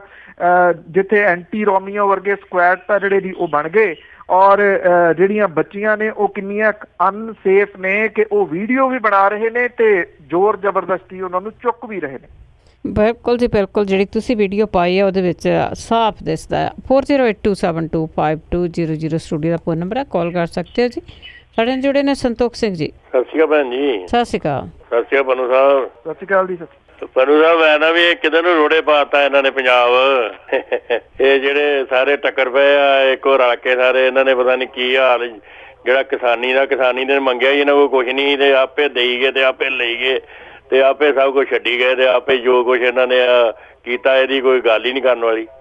ਤੇ ਕੀ ਇਹਦਾ ਹਾਲ ਆ? ਤੇ ਕੋਈ ਵੇਖੋ ਪਾਰਟੀਆਂ ਕੀ ਕਰਨ ਡੀਆਂ, ਨਾ ਕੋ ਜਿਹੜਾ ਕਰਜ਼ਾ ਹੋਰ ਵੱਧਦਾ ਜਾਣ ਡਿਆ ਤੇ ਕੀ ਬਣ ਗਿਆ ਪਨੂ ਸਾਹਿਬ? ਹਾਲ ਦੀ ਘੜੀ ਤਾਂ ਕੁਛ ਨਹੀਂ ਬਣ ਰਿਹਾ ਜੀ। ਹਾਲ ਦੀ ਘੜੀ ਤਾਂ ਜਿਵੇਂ ਤੁਸੀਂ ਦੇਖ ਰਹੇ ਹੋ ਉਵੇਂ ਅਸੀਂ ਵੇਖ ਰਹੇ ਹਾਂ ਜੀ ਕਿ ਕਿੱਧਰ ਨੂੰ ਜਾਊਗੀ ਕਹਾਣੀ। ਕੋਈ ਵੀ ਜਿਹੜਾ ਸਿਸਟਮ ਹੈ ਜੀ ਉਹ ਪੈਸੇ ਦੇ ਨਾਲ ਚੱਲਦਾ ਹੁੰਦਾ। ਇਹੋ ਜਿਹਾ ਪ੍ਰਬੰਧ ਕਰਕੇ ਗਈ ਹੈ ਜੀ ਪਿਛਲੀ ਸਰਕਾਰ 10 ਸਾਲ ਜਿਹੜੀ ਚੱਲੀ ਆ ਕਿ ਘੱਟੋ ਘੱਟ 10 ਸਾਲ ਜਿਹੜਾ ਜੀ ਉਹ ਪੰਜਾਬ ਉੱਠ ਕੇ ਤੁਰਨਾ ਤਾਂ ਪਾਸੇ ਰਿਹਾ ਜੀ, ਉਹ ਹੰਬਲਾ ਮਾਰ ਕੇ ਉੱਠਣ ਜੋਗਾ ਵੀ ਹੋ ਜੇ। ਜਿੰਨੀਆਂ ਬਿਲਡਿੰਗਾਂ ਵਗੈਰਾ ਸੀਗੀਆਂ ਉਹ ਗਹਿਣੇ ਧਰ ਕੇ ਵੇਚ ਵੱਟ ਕੇ ਜਿਹੜਾ ਜੀ ਉਹ ਚਲਾਉਂਦੇ ਰਹੇ। ਇੱਧਰੋਂ ਫੜਿਆ ਇੱਧਰ ਦੇਤਾ, ਇੱਧਰੋਂ ਫੜਿਆ ਇੱਧਰ ਲਾਤਾ, ਇਸ ਤਰੀਕੇ ਦੇ ਨਾਲ ਚੱਲਦਾ ਰਿਹਾ ਜੀ। ਐਸਾ ਉਹ ਪ੍ਰਬੰਧ ਕਰਕੇ ਗਏ ਆ ਕਿ ਇਹ ਗੰਢਾਂ ਜਿਹੜੀਆਂ ਹੱਥਾਂ ਨਾਲ ਦੇ ਗਏ ਆ ਇਹ ਮੂੰਹ ਨਾਲ ਵੀ ਖੁੱਲਣੀਆਂ ਔਖੀਆਂ ਨੇ। ਪਰ ਸਵਾਲ ਇਹ ਹੈ ਜੀ ਕਿ ਲੋਕ ਐਕਸੈਪਟ ਕਰ ਲੈਣਗੇ, ਲੋਕ ਜਿਹੜਾ ਜੀ ਉਹ ਤੰਗ ਹੋ ਜਾਣਗੇ, ਲੋਕ ਟੈਕਸ ਵੀ ਝੱਲਣ ਦੇ ਵਾਸਤੇ ਤਿਆਰ ਨੇ। ਪਰ ਲੋਕਾਂ ਨੂੰ ਇਹ ਤਾਂ ਲੱਗੇ ਨਾ ਜਿਹੜੇ ਲੋਕ ਜ਼ਿੰਮੇਵਾਰ ਨੇ ਉਹਨਾਂ ਨੂੰ ਕਟਹਿਰੇ ਦੇ ਵਿੱਚ ਜਿਹੜਾ ਦੀ ਉਹ ਖੜਿਆ ਕੀਤਾ ਜਾਵੇ, ਦੱਸਿਆ ਜਾਵੇ ਕਿ ਕਿਵੇਂ ਕਿਹਨੇ ਜਿਹੜਾ ਦੀ ਇਹ ਪੈਸਾ ਖਾਧਾ। ਜਦੋਂ ਦੱਸਣਾ ਸੀਗਾ ਉਹਦੇ ਨਾਲ ਦੀ ਨਾਲ ਤਾਂ ਦੂਜਾ ਕੰਮ ਜਿਹੜਾ ਜੀ ਉਹ ਸ਼ੁਰੂ ਹੋ ਗਿਆ। ਪਰੌਂਠਿਆਂ ਵਾਲੀ ਕਹਾਣੀ ਆਪਾਂ ਪਾ ਕੇ ਤਾਂ ਹਟੇ ਆ ਜੀ। ਬਿਲਕੁਲ ਜੀ। ਅਗਲਾ ਕਾਲਰ ਲੈਣ ਤੋਂ ਪਹਿਲਾਂ ਮੈਂ ਵੀ ਇਹ ਪੁੱਛਣਾ ਚਾਹੁੰਦੀ ਹਾਂ ਕਿ ਜਿੱਦਾਂ ਲੋਕਾਂ ਨਾਲ ਵਾਅਦੇ ਕੀਤੇ ਸੀਗੇ ਇਸ ਸਰਕਾਰ ਨੇ ਆਉਣ ਤੋਂ ਪਹਿਲਾਂ, ਕੀ ਉਹਨਾਂ ਦਾ ਕੋਈ ਥੋੜ੍ਹਾ ਬਹੁਤਾ 50% 30% ਵਾਅਦੇ ਪੂਰੇ ਕਰ ਰਹੇ ਹੈ? ਇਹ ਅਜੇ ਤੱਕ ਤਾਂ ਕੋਈ ਵਾਅਦਾ ਜਿਹੜਾ ਉਹ ਪੂਰਾ ਨਹੀਂ ਹੋਇਆ ਜੀ। ਕੋਈ ਵੀ ਜਿਹੜਾ ਈਵਨ ਦੇਖੋ ਜਿਹੜਾ ਪ੍ਰਸ਼ਾਂਤ ਕਿਸ਼ੋਰ ਨੇ ਐਕਚੁਅਲੀ ਉਹ ਹੈ ਜੀ ਡ੍ਰੀਮ ਸੈਲਰ। ਇਹ ਗੱਲ ਜਿਹੜੀ ਆ ਉਹ ਸਮਝਣੀ ਚਾਹੀਦੀ ਆ। ਉਹ ਸੁਪਨੇ ਵੇਚਦਾ, ਉਹਨੇ ਸੁਪਨੇ ਬਿਹਾਰ ਦੇ ਵਿੱਚ ਵੀ ਵੇਚੇ, ਉਹਨੇ ਸੁਪਨੇ ਗੁਜਰਾਤ ਦੇ ਵਿੱਚ ਵੀ ਵੇਚੇ, ਉਹ ਸੁਪਨੇ ਪੰਜਾਬ ਦੇ ਵਿੱਚ ਵੀ ਜਿਹੜਾ ਸੀਗਾ ਜੀ ਉਹ ਵੇਚ ਗਿਆ। ਪਰ ਉਹਦੀ ਬਿਊਟੀ ਇਹ ਆ ਕਿ ਉਹ ਸੁਪਨੇ ਇਸ ਤਰੀਕੇ ਦੇ ਨਾਲ ਵੇਚ ਜਾਂਦਾ, ਲੋਕਾਂ ਨੂੰ ਅਸਲੀਅਤ ਜਿਹੜੀ ਆ ਨਾ ਜੀ ਉਹ ਲੱਗਣ ਲੱਗ ਜਾਂਦੇ ਆ। ਕਦੀ ਕਿਸੇ ਨੇ ਵਿਚਾਰ ਕੀਤਾ ਕਿ ਉਹਨੇ ਸੁਪਨੇ ਜਿਹੜੇ ਸੀਗੇ ਉਹ ਸੈੱਲ ਕਿਵੇਂ ਕੀਤੇ ਕਾਂਗਰਸ ਨੂੰ? ਜਦੋਂ ਉਹ ਆਉਂਦਾ ਤੇ ਸਭ ਤੋਂ ਪਹਿਲਾਂ ਸ਼ੁਰੂਆਤ ਕਿੱਥੋਂ ਹੁੰਦੀ ਆ ਕਿ ਇੱਕ ਪੋਸਟਰ ਜਿਹੜਾ ਉਹ ਜਾਰੀ ਹੁੰਦਾ ਪੰਜਾਬ ਦੇ ਵਿੱਚ। ਉਹ ਪੋਸਟਰ ਜਿਹੜਾ ਜੀ ਉਹ ਜਰਨੈਲ ਸਿੰਘ ਭਿੰਡਰਾਂਵਾਲਾ ਹੈ ਤੇ ਜਿਹੜਾ ਜੀ ਅਰਵਿੰਦ ਕੇਜਰੀਵਾਲ ਦਾ ਦੋਨਾਂ ਦਾ ਜਿਹੜਾ ਜੀ ਉਹ ਪੋਸਟਰ ਜਾਰੀ ਹੁੰਦਾ। ਉਦੋਂ ਉਹਦੀ ਆਮਦ ਸਟਾਰਟ ਹੁੰਦੀ ਹੈ। ਫਿਰ ਉਹ ਕਿਹੜੇ ਤਰੀਕੇ ਦੇ ਨਾਲ ਜਿਹੜਾ ਜੀ ਉਹ ਆਉਂਦਾ, ਕੀ ਕੁਝ ਜਿਹੜਾ ਜੀ ਉਹ ਕਰਦਾ, ਉਹ ਸਾਰੀਆਂ ਕਹਾਣੀਆਂ ਸਾਰੇ ਲੋਕਾਂ ਨੂੰ ਯਾਦ ਨੇ। ਇੱਕ ਵਾਰੀ ਜੇ ਉਹਨੂੰ ਦੁਬਾਰਾ ਤੋਂ ਰਿਵਾਈਜ਼ ਕਰ ਲੈਣ ਤੇ ਸਾਰੀ ਕਹਾਣੀ ਤੁਹਾਨੂੰ ਸਾਹਮਣੇ ਆ ਜਾਊਗੀ। ਡ੍ਰੀਮ ਜਿਹੜੇ ਨੇ ਉਹ ਸਿਆਣੇ ਕਹਿੰਦੇ ਨੇ ਸੁੱਤਿਆਂ ਤਾਂ ਸੁਪਨੇ ਵੇਖੇ ਜਾ ਸਕਦੇ ਆ, ਉਹ ਤਾਂ ਜਾਗਦਿਆਂ ਨੂੰ ਤੁਰਿਆਂ ਫਿਰਦਿਆਂ ਨੂੰ ਜਿਹੜਾ ਸੀਗਾ ਜੀ ਉਹ ਸੁਪਨੇ ਵਿਖਾ ਗਿਆ। ਉਹ ਸੁਪਨੇ ਸੀਗੇ। ਇੱਕ ਫਿਲਮ ਸੀ ਰਾਜ ਕਪੂਰ ਦੀ ਸਪਨੋਂ ਕਾ ਸੌਦਾਗਰ, ਬਸ ਉਹੋ ਜਿਹਾ ਜੀ ਉਹ ਹਰੇਕ ਨੂੰ ਮਿੱਠੀ ਗੋਲੀ ਦੇ ਕੇ ਜਿਹੜਾ ਜੀ ਉਹ ਗਾਂਹ ਚਲੇ ਜਾਂਦਾ। ਕਿੱਥੋਂ ਸਮਾਰਟਫੋਨ ਜਿਹੜੇ ਆ ਜੀ ਉਹ ਆਉਣੇ ਆ, ਕਿੱਥੋਂ ਘਰ ਘਰ ਨੌਕਰੀ ਜਿਹੜੀ ਆ ਉਹ ਆਉਣੀ ਆ ਵਾਅਦੇ ਕਰਕੇ, ਕਿਉਂਕਿ ਉਹਦਾ ਕੰਮ ਇੱਕੋ ਸੀਗਾ ਕਿ ਮੈਂ ਪਾਰਟੀ ਜਿਤਾ ਦੂੰਗਾ, ਸਰਕਾਰ ਬਣਾ ਦੂੰਗਾ। ਉਦੋਂ ਬਾਅਦ ਤਾਂ ਉਹਨੇ ਕੋਈ ਵਾਅਦਾ ਨਹੀਂ ਨਾ ਕੀਤਾ ਜੀ ਕਿ ਮੈਂ ਜਿਹੜੇ ਵਾਅਦੇ ਕਰਵਾ ਰਿਹਾ ਇਹਨਾਂ ਨੂੰ ਮੈਂ ਇੰਪਲੀਮੈਂਟ ਕਿਵੇਂ ਜਿਹੜਾ ਜੀ ਉਹ ਕਰਵਾਊਂਗਾ। ਇਹ ਅੰਦਰੂਨੀ ਵੀ ਦੱਸਦੇ ਨੇ ਕੁਝ ਲੋਕ ਕਿ ਕੈਪਟਨ ਅਮਰਿੰਦਰ ਸਿੰਘ ਹੁਰੀ ਇੱਕ ਗੱਲ ਪੁੱਛਦੇ ਸਨ ਜਦੋਂ ਇਹ ਚੱਲਦੀ ਸੀਗੀ ਸਾਰੀ ਗੱਲ, ਕਿ ਤੁਸੀਂ ਕਰਜ਼ਾ ਮਾਫੀ ਵਾਲੀ ਗੱਲ ਤਾਂ ਕਰ ਰਹੇ ਹੋ, ਤੁਸੀਂ ਫਾਰਮ ਵੀ ਭਰਵਾ ਰਹੇ ਹੋ। ਫਾਰਮ ਏਦਾਂ ਭਰਵਾਏ ਜਾ ਰਹੇ ਸੀਗੇ ਵੀ ਜਿੱਦਣ ਸਰਕਾਰ ਬਣ ਗਈ ਅਗਲੇ ਦਿਨ ਤੁਹਾਡੀ ਲੀਕ ਫਿਰ ਗਈ। ਅੱਜ ਖੁਦਕੁਸ਼ੀਆਂ ਦਾ ਰੀਜ਼ਨ ਕੀ ਆ ਜੀ? ਜਿਹੜੀਆਂ 2-2, 3-3 ਜਿਹੜੀਆਂ ਖੁਦਕੁਸ਼ੀਆਂ ਹੋਣੀਆਂ ਸ਼ੁਰੂ ਹੋ ਗਈਆਂ, ਲੋਕ ਬੇਆਸ ਹੋ ਗਏ, ਉਹਨਾਂ ਨੂੰ ਇੱਕ ਆਸ ਵੱਧ ਗਈ। ਉਹ ਡ੍ਰੀਮ ਸੈਲਰ ਉਹੀ ਸੁਪਨਾ ਜਿਹੜਾ ਜੀ ਉਹ ਵੇਚ ਦਿੱਤਾ। ਲੋਕਾਂ ਨੂੰ ਲੱਗਿਆ ਕਿ ਅਸੀਂ ਜਿਹੜਾ ਜੀ ਸੁਰਖਰੂ ਹੋ ਜਾਣਾ ਇਹ ਸਰਕਾਰ ਬਣਦਿਆਂ ਸਾਰ। ਉਹਨਾਂ ਨੂੰ ਨਹੀਂ ਸੀ ਪਤਾ ਕਿ ਇਹ ਸੁਪਨੇ ਵੇਚੇ ਜਾ ਰਹੇ ਨੇ, ਹੋਰ ਇਦੋਂ ਵੱਧ ਜਿਹੜਾ ਜੀ ਅਸਲੀਅਤ ਤੋਂ ਬਹੁਤ ਦੂਰ ਹੈ। ਜਿਵੇਂ ਮੈਂ ਕਿਹਾ ਕਿ ਅੱਜ ਕੋਈ ਪ੍ਰਸ਼ਾਂਤ ਕਿਸ਼ੋਰ ਨੂੰ ਥੋੜ੍ਹੀ ਪੁੱਛਦਾ ਕਿ ਭਾਈ ਏਡੇ ਏਡੇ ਜਿਹੜੇ ਵਾਅਦੇ ਕੀਤੇ ਸੀ, ਨਾ ਇਹ ਉਹਦੀ ਡਿਊਟੀ ਵੀ ਬਣਦੀ ਆ। ਇਹ ਤਾਂ ਉਹਨੇ ਜਿਹੜੇ ਆਪਣੇ ਪੈਸੇ ਲੈ ਕੇ ਡ੍ਰੀਮ ਸੈੱਲ ਕਰਨ ਦੇ ਉਹ ਗਾਂਹ ਨਿਕਲ ਗਿਆ ਆਪਣਾ ਸੌਦਾ ਵੇਚਣ। ਬਿਲਕੁਲ ਦੀ ਲੋਕ ਨਹੀਂ ਸਮਝਦੇ। ਆਸਟ੍ਰੇਲੀਆ ਤੋਂ ਜਿਹੜੇ ਨੇ ਸੁਖਵਿੰਦਰ ਸਿੰਘ ਜੀ। ਸੁਖਵਿੰਦਰ ਸਤਿ ਸ਼੍ਰੀ ਅਕਾਲ। ਸਤਿ ਸ਼੍ਰੀ ਅਕਾਲ ਸੁਖਵਿੰਦਰ ਜੀ। ਜੀ ਜੀ ਹਾਂਜੀ ਸਰ, ਸਤਿ ਸ਼੍ਰੀ ਅਕਾਲ ਜੀ। ਸਤਿ ਸ਼੍ਰੀ ਅਕਾਲ ਜੀ। ਸਤਿ ਸ਼੍ਰੀ ਅਕਾਲ। ਹਾਂਜੀ ਸਰ, ਮੈਂ ਇਹੀ ਪੁੱਛਣਾ ਸੀਗਾ, ਦੇਖੋ ਤੁਸੀਂ ਅੱਜ ਆਜ਼ਾਦ ਹੋਏ ਨੂੰ ਕਾਫੀ ਟਾਈਮ ਹੋ ਗਿਆ ਆਪਣੇ ਦੇਸ਼ ਨੂੰ, ਪਰ ਜੇ ਤੁਸੀਂ ਨੌਜਵਾਨ ਪੀੜ੍ਹੀ ਨੂੰ ਪੁੱਛੋ ਤਾਂ ਉਹ ਇਹੀ ਇੱਕ ਜਵਾਬ ਦਿੰਦੇ ਨੇ ਕਿ ਇਹਦੇ ਨਾਲ ਚੰਗਾ ਤਾਂ ਅਸੀਂ ਗੋਰਿਆਂ ਦੇ ਗੁਲਾਮ ਚੰਗੇ ਸੀਗੇ। ਜਦੋਂ ਨੌਜਵਾਨ ਪੀੜ੍ਹੀ ਆਪਣੇ ਦੇਸ਼ ਨੂੰ ਗੁਲਾਮ ਦੇਖਣਾ ਚਾਹੁੰਦੀ ਹੋਵੇ ਤਾਂ ਤੁਸੀਂ ਦੇਖੋਗੇ ਉਸ ਰਾਜਨੀਤੀ ਲੋਕਾਂ ਬਾਰੇ ਤੁਸੀਂ ਕੀ ਕਹੋਗੇ? ਥੈਂਕ ਯੂ ਜੀ। ਦੇਖੋ ਜਿਹੜੀ ਨੌਜਵਾਨ ਪੀੜ੍ਹੀ, ਤੁਹਾਡੇ ਸਵਾਲ ਨੂੰ ਜੇ ਹੋਰ ਅੱਗੇ ਵਧਾਇਆ ਜਾਵੇ, ਸਵਾਲ ਤੁਹਾਡਾ ਠੀਕ ਹੈ। 70 ਸਾਲ ਤੋਂ ਬਾਅਦ ਹਰ ਨੌਜਵਾਨ ਇਹ ਕਿਉਂ ਸੋਚਦਾ ਕਿ ਮੈਂ ਆਈਲੈਟ ਕਰਨਾ ਤੇ ਬਾਹਰ ਨੂੰ ਜਿਹੜਾ ਜੀ ਉਹ ਨਿਕਲ ਜਾਣਾ? ਮੇਰਾ ਖਿਆਲ ਬਹੁਤੇ ਸਵਾਲਾਂ ਦਾ ਜਵਾਬ ਇਹੀ ਹੈ ਜੀ, 100 ਹੱਥ ਰੱਸਾ ਸਿਰੇ ਤੇ ਗੰਢ। ਉਹਦਾ ਰੀਜ਼ਨ ਇਹ ਹੈ ਜੀ, ਕਰਪਸ਼ਨ ਨੇ ਜਿਹੜਾ ਇਸ ਮੁਲਕ ਨੂੰ ਚੱਟ ਲਿਆ ਜੀ। ਉਹ ਟਿੱਡੀ ਦਲ ਦਾ ਆਪਾਂ ਹਵਾਲਾ ਦੇ ਕੇ ਹਟੇ ਆ ਕਿ ਕਿਵੇਂ ਟਿੱਡੀ ਦਲ ਨੇ ਜਿਹੜਾ ਜੀ ਉਹ ਹਮਲਾ ਕੀਤਾ ਇੱਕ ਰੁੱਖ ਦੇ ਉੱਤੇ। ਉਸ ਤਰੀਕੇ ਦੇ ਨਾਲ ਇਹ ਟਿੱਡੀ ਦਲ ਦਾ ਜਿਹੜਾ ਜੀ ਉਹ ਹਮਲਾ ਹੋ ਗਿਆ, ਬ੍ਰੇਨ ਡਰੇਨ ਹੋ ਗਿਆ। ਜਿਹੜੀ ਗੱਲ ਅੱਜ ਤੋਂ ਕੋਈ 8-10 ਸਾਲ ਪਹਿਲਾਂ ਚੱਲਦੀ ਹੁੰਦੀ ਸੀ ਨਾ ਕਿ ਬ੍ਰੇਨ ਡਰੇਨ ਹੋਣਾ ਸ਼ੁਰੂ ਹੋ ਗਿਆ, ਅੱਜ ਉਸ ਬ੍ਰੇਨ ਡਰੇਨ ਦਾ ਅਸਰ ਜਿਹੜਾ ਉਹ ਤੁਹਾਨੂੰ ਸੂਬਿਆਂ ਦੀ ਰਾਜਨੀਤੀ ਦੇ ਉੱਤੇ ਵੀ ਦਿਸ ਰਿਹਾ। ਉਸ ਬ੍ਰੇਨ ਡਰੇਨ ਦਾ ਅਸਰ ਜਿਹੜਾ ਉਹ ਤੁਹਾਨੂੰ ਮੁਲਕ ਦੀ ਰਾਜਨੀਤੀ ਦੇ ਉੱਤੇ ਵੀ ਜਿਹੜਾ ਉਹ ਦਿਸ ਰਿਹਾ। ਚਾਰ ਚਫੇਰੇ ਤੋਂ ਸਿਰਫ ਇਹਨੂੰ ਨੇੜੇ ਤੋਂ ਘੋਖਣ ਦੀ ਵਿਚਾਰਨ ਦੀ ਲੋੜ ਹੈ। ਦਿਸ ਤੁਹਾਨੂੰ ਆਪੇ ਪੈਣਾ ਕਿ ਇਹਦੇ ਇੰਪੈਕਟ ਜਿਹੜੇ ਨੇ ਅੱਜ ਕਿਵੇਂ ਨਜ਼ਰ ਆ ਰਹੇ ਨੇ। ਆਸਟ੍ਰੇਲੀਆ ਤੋਂ ਤੁਸੀਂ ਬੋਲ ਰਹੇ ਹੋ, ਆਸਟ੍ਰੇਲੀਆ ਹੋ ਗਿਆ, USA ਹੋ ਗਿਆ, ਕੈਨੇਡਾ ਹੋ ਗਿਆ, ਨਿਊਜ਼ੀਲੈਂਡ ਹੋ ਗਿਆ, ਸਾਡੀ ਨਵੀਂ ਜਨਰੇਸ਼ਨ ਦੇ ਨਾਲ ਭਰੇ ਪਏ ਨੇ ਜੀ ਇਹ ਮੁਲਕ। ਇਹ ਲੋਕ ਉੱਥੇ ਜਾ ਕੇ ਸਕਸੈਸਫੁਲ ਕਿਉਂ ਨੇ? ਇਹਨਾਂ ਦੇ ਦਿਮਾਗ ਦੇ ਵਿੱਚ ਤਾਂ ਕੋਈ ਕਮੀ ਨਹੀਂ ਗਈ। ਇਹ ਤਾਂ ਨਹੀਂ ਹੈਗੀ ਕਿ ਇਹ ਮਿਹਨਤਕਸ਼ ਨਹੀਂ ਹੈਗੇ, ਇੰਟੈਲੀਜੈਂਟ ਨਹੀਂ ਹੈਗੇ। ਹਰ ਪੱਖੋਂ ਇਹ ਲੋਕ ਜਿਹੜੇ ਜੀ ਸਕਸੈਸ ਹੋਏ ਨੇ ਕਿਉਂਕਿ ਓਪਰਚੁਨਿਟੀ ਆ ਉੱਥੇ। ਇੱਥੇ ਓਪਰਚੁਨਿਟੀ ਜਿਹੜੀ ਹੈ ਜੀ ਉਹ ਰਾਜਨੀਤਿਕਾਂ ਦੇ ਪਰਿਵਾਰਾਂ ਦੇ ਵਾਸਤੇ ਆ, ਉਹਨਾਂ ਦੇ ਬੱਚਿਆਂ ਦੇ ਵਾਸਤੇ ਆ। ਆਮ ਬੰਦੇ ਦੇ ਬੱਚੇ ਦਾ ਇੱਥੇ ਕੋਈ ਜਿਹੜਾ ਜੀ ਉਹ ਭਵਿੱਖ ਨਹੀਂ ਦੀਦਾ। ਮੇਰਾ ਖਿਆਲ ਇਹ ਇੱਕ ਬਹੁਤ ਵੱਡਾ ਵਿਸ਼ਾ ਹੈ। ਜਿੰਨੀ ਦੇਰ ਮਰਜ਼ੀ ਇਹਦੇ ਉੱਤੇ ਬਹਿਸ ਕਰੀ ਚੱਲੋ ਕਿ 70 ਸਾਲਾਂ ਦੇ ਵਿੱਚ ਕੀ ਖੱਟਿਆ ਕੀ ਗਵਾਇਆ। ਜੀ ਬਿਲਕੁਲ। ਅੱਗੇ ਸਾਡੇ ਨਾਲ ਜੁੜੇ ਨੇ ਸੁਰਿੰਦਰ ਸਿੰਘ ਜੀ। ਸਤਿ ਸ਼੍ਰੀ ਅਕਾਲ। ਸਤਿ ਸ਼੍ਰੀ ਅਕਾਲ ਭੈਣ ਜੀ। ਸਤਿ ਸ਼੍ਰੀ ਅਕਾਲ। ਤੁਹਾਨੂੰ ਸਾਹਿਬ ਇੱਕ ਜਿੱਦਾਂ ਨਹੀਂ ਆ ਯੂਨੀਵਰਸਿਟੀ ਦਾ ਕੀਤਾ, ਜਿਹੜੇ ਉਹ ਬਿਜਲੀ ਦੇ ਨਹੀਂ ਕੀਤੇ ਉਹ ਸਮਝੌਤੇ, ਉਹ ਵੀ ਏਦਾਂ ਇਹ ਰੱਦ ਨਹੀਂ ਕਰ ਸਕਦੇ। ਤੇ ਦੂਜਾ ਜਿਹੜਾ ਮੋਦੀ ਸਾਹਿਬ ਜਹਾਜ਼ੋਂ ਨਹੀਂ ਉਤਰਦੇ, ਕੁਛ ਹਿੰਦੁਸਤਾਨ ਲਈ ਕੁਛ ਲਿਆਉਂਦੇ ਵੀ ਆ ਕਿ ਉਦਾਂ ਹੀ ਬਸ ਫੋਕੇ ਝੂਠੇ ਲਈ ਜਾਂਦੇ ਜਹਾਜ਼ ਦੇ। ਇਹੀ ਦੋ ਸਵਾਲ। Thank you. ਦੇਖੋ ਜਿੱਥੋਂ ਤੱਕ ਬਿਜਲੀ ਦੀ ਗੱਲ ਆ ਜੀ, ਇਹ ਹੋਣੇ ਚਾਹੀਦੇ ਆ। ਇਹਦੇ ਉੱਤੇ ਦੁਬਾਰਾ ਜਿਹੜੀ ਹੈ ਜੀ ਪੜਚੋਲ ਹੋਣੀ ਚਾਹੀਦੀ ਹੈ ਕਿ ਕਿਉਂ 25-25 ਸਾਲ ਦੇ ਸਮਝੌਤੇ ਕੀਤੇ ਗਏ। ਕਿਹੜੀ ਵੇਲਣੇ 'ਚ ਬਾਂਹ ਜਿਹੜੀ ਆਈ ਸੀ, ਇੰਨੀ ਮਹਿੰਗੀ ਬਿਜਲੀ ਜਿਹੜੀ 7.5 ਰੁਪਏ ਨੂੰ ਇਸ ਵੇਲੇ ਦੇਣਾ ਪੈ ਰਿਹਾ ਜੀ। ਔਰ ਉਹ ਵੀ ਉਹਨਾਂ ਕੰਪਨੀਆਂ ਨੂੰ, ਉਹਨਾਂ ਕੋਲ ਬਿਜਲੀ ਲਓ ਜਾਂ ਨਾ ਲਓ, ਉਹਨਾਂ ਨੂੰ ਪੈਸੇ ਜਿਹੜੇ ਆ ਉਹ ਦੇਣੇ ਪੈਣੇ ਆ। ਤਾਂ ਇਹੋ ਜਿਹੇ ਸਮਝੌਤੇ ਜਿਹੜੇ ਆ ਜੀ ਉਹ ਕਰਕੇ ਅਜੇ ਵੀ ਪਾਰਟੀ ਉਹ ਇਹ ਸੋਚ ਰਹੀ ਹੈ ਕਿ ਅਸੀਂ ਰਿਵਾਈਜ਼ ਕਰਨਾ ਪੰਜਾਬ ਦੇ ਵਿੱਚ। ਪੰਜਾਬ ਨੂੰ ਇਹੋ ਜਿਹਾ ਬਲਦੀ ਦੇ ਬੂਥੇ ਦੇ ਵਿੱਚ ਉਹ ਪਾਰਟੀ ਜਿਹੜੀ ਹੈ ਜੀ ਉਹ ਦੇਗੀ ਆ ਕਿ ਪੰਜਾਬ ਉੱਠ ਸਕਣਾ, ਇਹ ਆਪਣੇ ਆਪ ਦੇ ਵਿੱਚ ਬਹੁਤ ਵੱਡਾ ਸਵਾਲ ਹੈ। ਜਿੱਥੋਂ ਤੱਕ ਤੁਸੀਂ ਗੱਲ ਕੀਤੀ ਹੈ ਸਮਝੌਤਿਆਂ ਦੀ, ਦੇਖੋ ਸਮਝੌਤੇ ਹੁੰਦੇ ਤੇ ਸਾਹਮਣੇ ਨਾ ਆਉਂਦੇ, ਖੁਰਦਬੀਨ ਦੇ ਨਾਲ ਚੈੱਕ ਥੋੜੀ ਕਰਨੇ ਪੈਂਦੇ ਆ ਕਿ ਸਮਝੌਤਾ ਜਿਹੜਾ ਜੀ ਉਹ ਕੀ ਹੋਇਆ, ਕੀ ਕੁਛ ਜਿਹੜਾ ਜੀ ਆਇਆ। ਅਜੇ ਤਾਂ ਸੈਰ ਹੀ ਆ, ਜਦੋਂ ਸਮਝੌਤੇ ਆਏ ਉਦੋਂ ਸਾਹਮਣੇ ਆਉਣਗੇ ਜੀ। ਬਿਲਕੁਲ, ਕੁਛ ਕੁ ਦੇਸ਼ ਰਹਿੰਦੇ ਉਹ ਕਹਿੰਦੇ ਉੱਥੇ ਵੀ ਘੁੰਮ ਫਿਰ ਲਓ ਜੀ। ਅੱਗੇ ਸਾਡੇ ਨਾਲ ਜੁੜੇ ਨੇ ਜਸਵਿੰਦਰ ਸਿੰਘ ਜੀ। ਹੈਲੋ, ਸਤਿ ਸ਼੍ਰੀ ਅਕਾਲ। ਹਾਂਜੀ ਭਾਈ, ਖਾਲਸਾ ਫਤਿਹ ਜੀ। ਖਾਲਸਾ ਜੀ ਫਤਿਹ। ਹਾਂਜੀ, ਮੈਂ ਪੰਨੂ ਸਾਹਿਬ ਆਪਣੇ ਨਵੀਂ ਦਿੱਲੀ ਵਿੱਚ ਇੱਕ ਸ਼੍ਰੀ ਗੁਰੂ ਹਰਕ੍ਰਿਸ਼ਨ ਸਾਹਿਬ ਜੀ ਦੇ ਨਾਮ ਪਰ ਸਕੂਲ ਆ ਜਾਂ ਕਾਲਜ, ਉਹਦੀ ਇਹਨਾਂ ਨੇ ਦਿੱਲੀ ਕਮੇਟੀਆਂ ਨੇ ਜਿਹੜੀ ਉਹਦੀ ਵੱਡੇ ਉਹਦੇ ਤੇ ਚੀਫ ਲਾਈ ਹੈ, ਉਹ ਭਾਜਪਾ ਦੀ ਹੈ ਕੋਈ, ਉਹ ਗੈਰ ਸਿੱਖ ਨੂੰ ਕਿੱਦਾਂ ਲਾਤਾ ਨੇ ਉਹਦੇ ਨੇ? ਉਹ ਸਰਕਾਰੀ ਅਦਾਰਾ ਤਾਂ ਹੈ ਨੀਗਾ ਜੀ। ਜੇ ਤਾਂ ਸਰਕਾਰੀ ਅਦਾਰਾ ਹੋਵੇ ਫਿਰ ਤਾਂ ਉਹ ਸਰਕਾਰ ਦੇ ਅੰਦਰ ਹੈ ਜੀ, ਉਹ ਪ੍ਰਾਈਵੇਟ ਹੈ ਇੱਕ ਅਦਾਰਾ, ਗੁਰੂ ਹਰਕ੍ਰਿਸ਼ਨ ਜਿਹੜੀ ਸੁਸਾਇਟੀ ਹੈ ਜੀ, ਉਹਦੇ ਬਾਕੀ ਮੁਲਕ ਦੇ ਵਿੱਚ ਵੀ ਜਿਹੜੇ ਜੀ ਉਹ ਸਕੂਲ ਨੇ ਜਿਹਦੀ ਤੁਸੀਂ ਗੱਲ ਕਰ ਰਹੇ ਹੋ। ਜੀ ਜੀ, ਨਾ ਬਿਲਕੁਲ ਜੀ। ਜਿਹੜੀ ਗੈਰ ਸਰਕਾਰੀ ਹੈ ਜੀ, ਪ੍ਰੈਸ਼ਰ ਦੇਖੋ, ਪ੍ਰੈਸ਼ਰ ਤਾਂ ਉਹਨਾਂ ਦੇ ਉੱਤੇ ਸਰਕਾਰਾਂ ਦਾ ਰਹਿੰਦਾ ਨਾ ਜੀ, ਕਿਤੇ ਨਾ ਕਿਸੇ ਦੀ ਸਿਫਾਰਿਸ਼ ਦੇ ਨਾਲ ਲੱਗਦੀ ਹੈ, ਕਿਉਂਕਿ ਜਿਹੜੀਆਂ ਏਡੀਆਂ ਵੱਡੀਆਂ ਸੰਸਥਾਵਾਂ ਨੇ ਉਹਨਾਂ ਨੂੰ ਸਰਕਾਰ ਦੀ ਤਾਂ ਜ਼ਰੂਰਤ ਪੈਂਦੀ ਆ।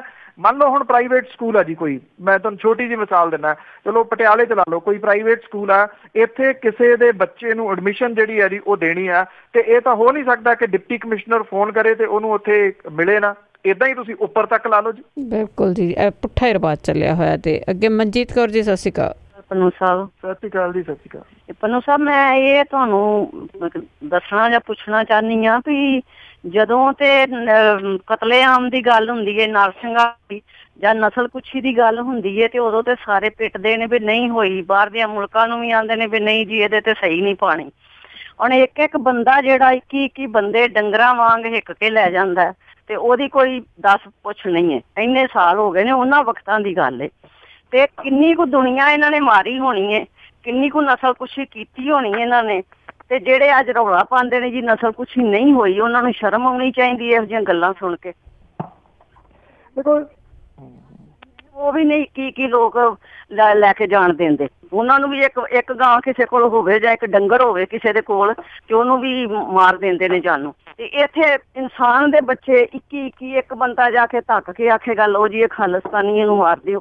ਇਹ ਕਿੱਥੋਂ ਦਾ ਇਨਸਾਫ ਸੀ? ਤੇ ਅੱਜ ਉਹ ਗੱਲ ਨਹੀਂ ਕਰਨ ਦਿੰਦੇ। ਅੱਜ ਆਂਦਾ ਉਹ ਮੈਂ ਉਹਦੇ ਨਾਲ ਨਹੀਂ ਮਿਲਣਾ, ਉਹ ਖਾਲਿਸਤਾਨੀ ਹੈ, ਉਹਦੇ ਨਾਲ ਨਹੀਂ ਮਿਲਣਾ, ਉਹ ਖਾਲਿਸਤਾਨੀ ਹੈ।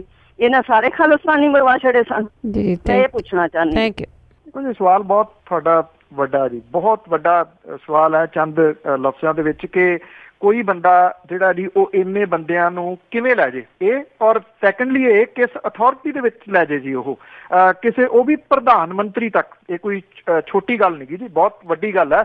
ਇਸ ਕਰਕੇ ਮੈਂ ਪਹਿਲਾਂ ਵੀ ਇੱਕ ਦਿਨ ਇਹ ਗੱਲ ਕੀਤੀ ਸੀਗੀ ਕਿ ਅਸਲ 'ਚ ਤੁਸੀਂ ਇਹ ਦੇਖਿਆ ਹੋਣਾ ਕਿ ਜਿਹੜੀਆਂ ਮਨੁੱਖੀ ਅਧਿਕਾਰਾਂ ਦੇ ਵਾਸਤੇ ਲੜਦੀਆਂ ਜਥੇਬੰਦੀਆਂ, ਲੜਦੇ ਲੋਕ ਸਨ, ਉਹ ਹੌਲੀ ਹੌਲੀ ਉਹਨਾਂ ਦਾ ਖਾਤਮਾ ਕਰ ਦਿੱਤਾ ਗਿਆ ਸੀ। ਉਹ ਹੈ ਨਹੀਂ ਜਿਹੜੇ ਇਹੋ ਜਿਹੇ ਇਸ਼ੂਜ਼ ਨੂੰ ਚੁੱਕ ਲੈਂਦੇ ਸੀ। ਜਿਹੜੇ ਕੋਈ ਹੈਗੇ ਨੇ ਬਹੁਤੇ ਉਹ ਦੁਕਾਨਾਂ ਵਾਲੇ ਨੇ, ਉਹਨਾਂ ਨੂੰ ਲੱਗਦਾ ਕਿ ਇਹਦੇ ਤੋਂ ਜਿਹੜੇ ਚਾਰ ਛਿੱਲੜ ਬਣ ਸਕਦੇ ਆ ਉਸ ਪਾਸੇ ਵੱਲ ਨੂੰ ਤਾਂ ਤੁਰ ਪੈਂਦੇ ਆ, ਬਾਕੀ ਨੂੰ ਜਿਹੜਾ ਜੀ ਉਹ ਛੱਡ ਦਿੰਦੇ ਆ।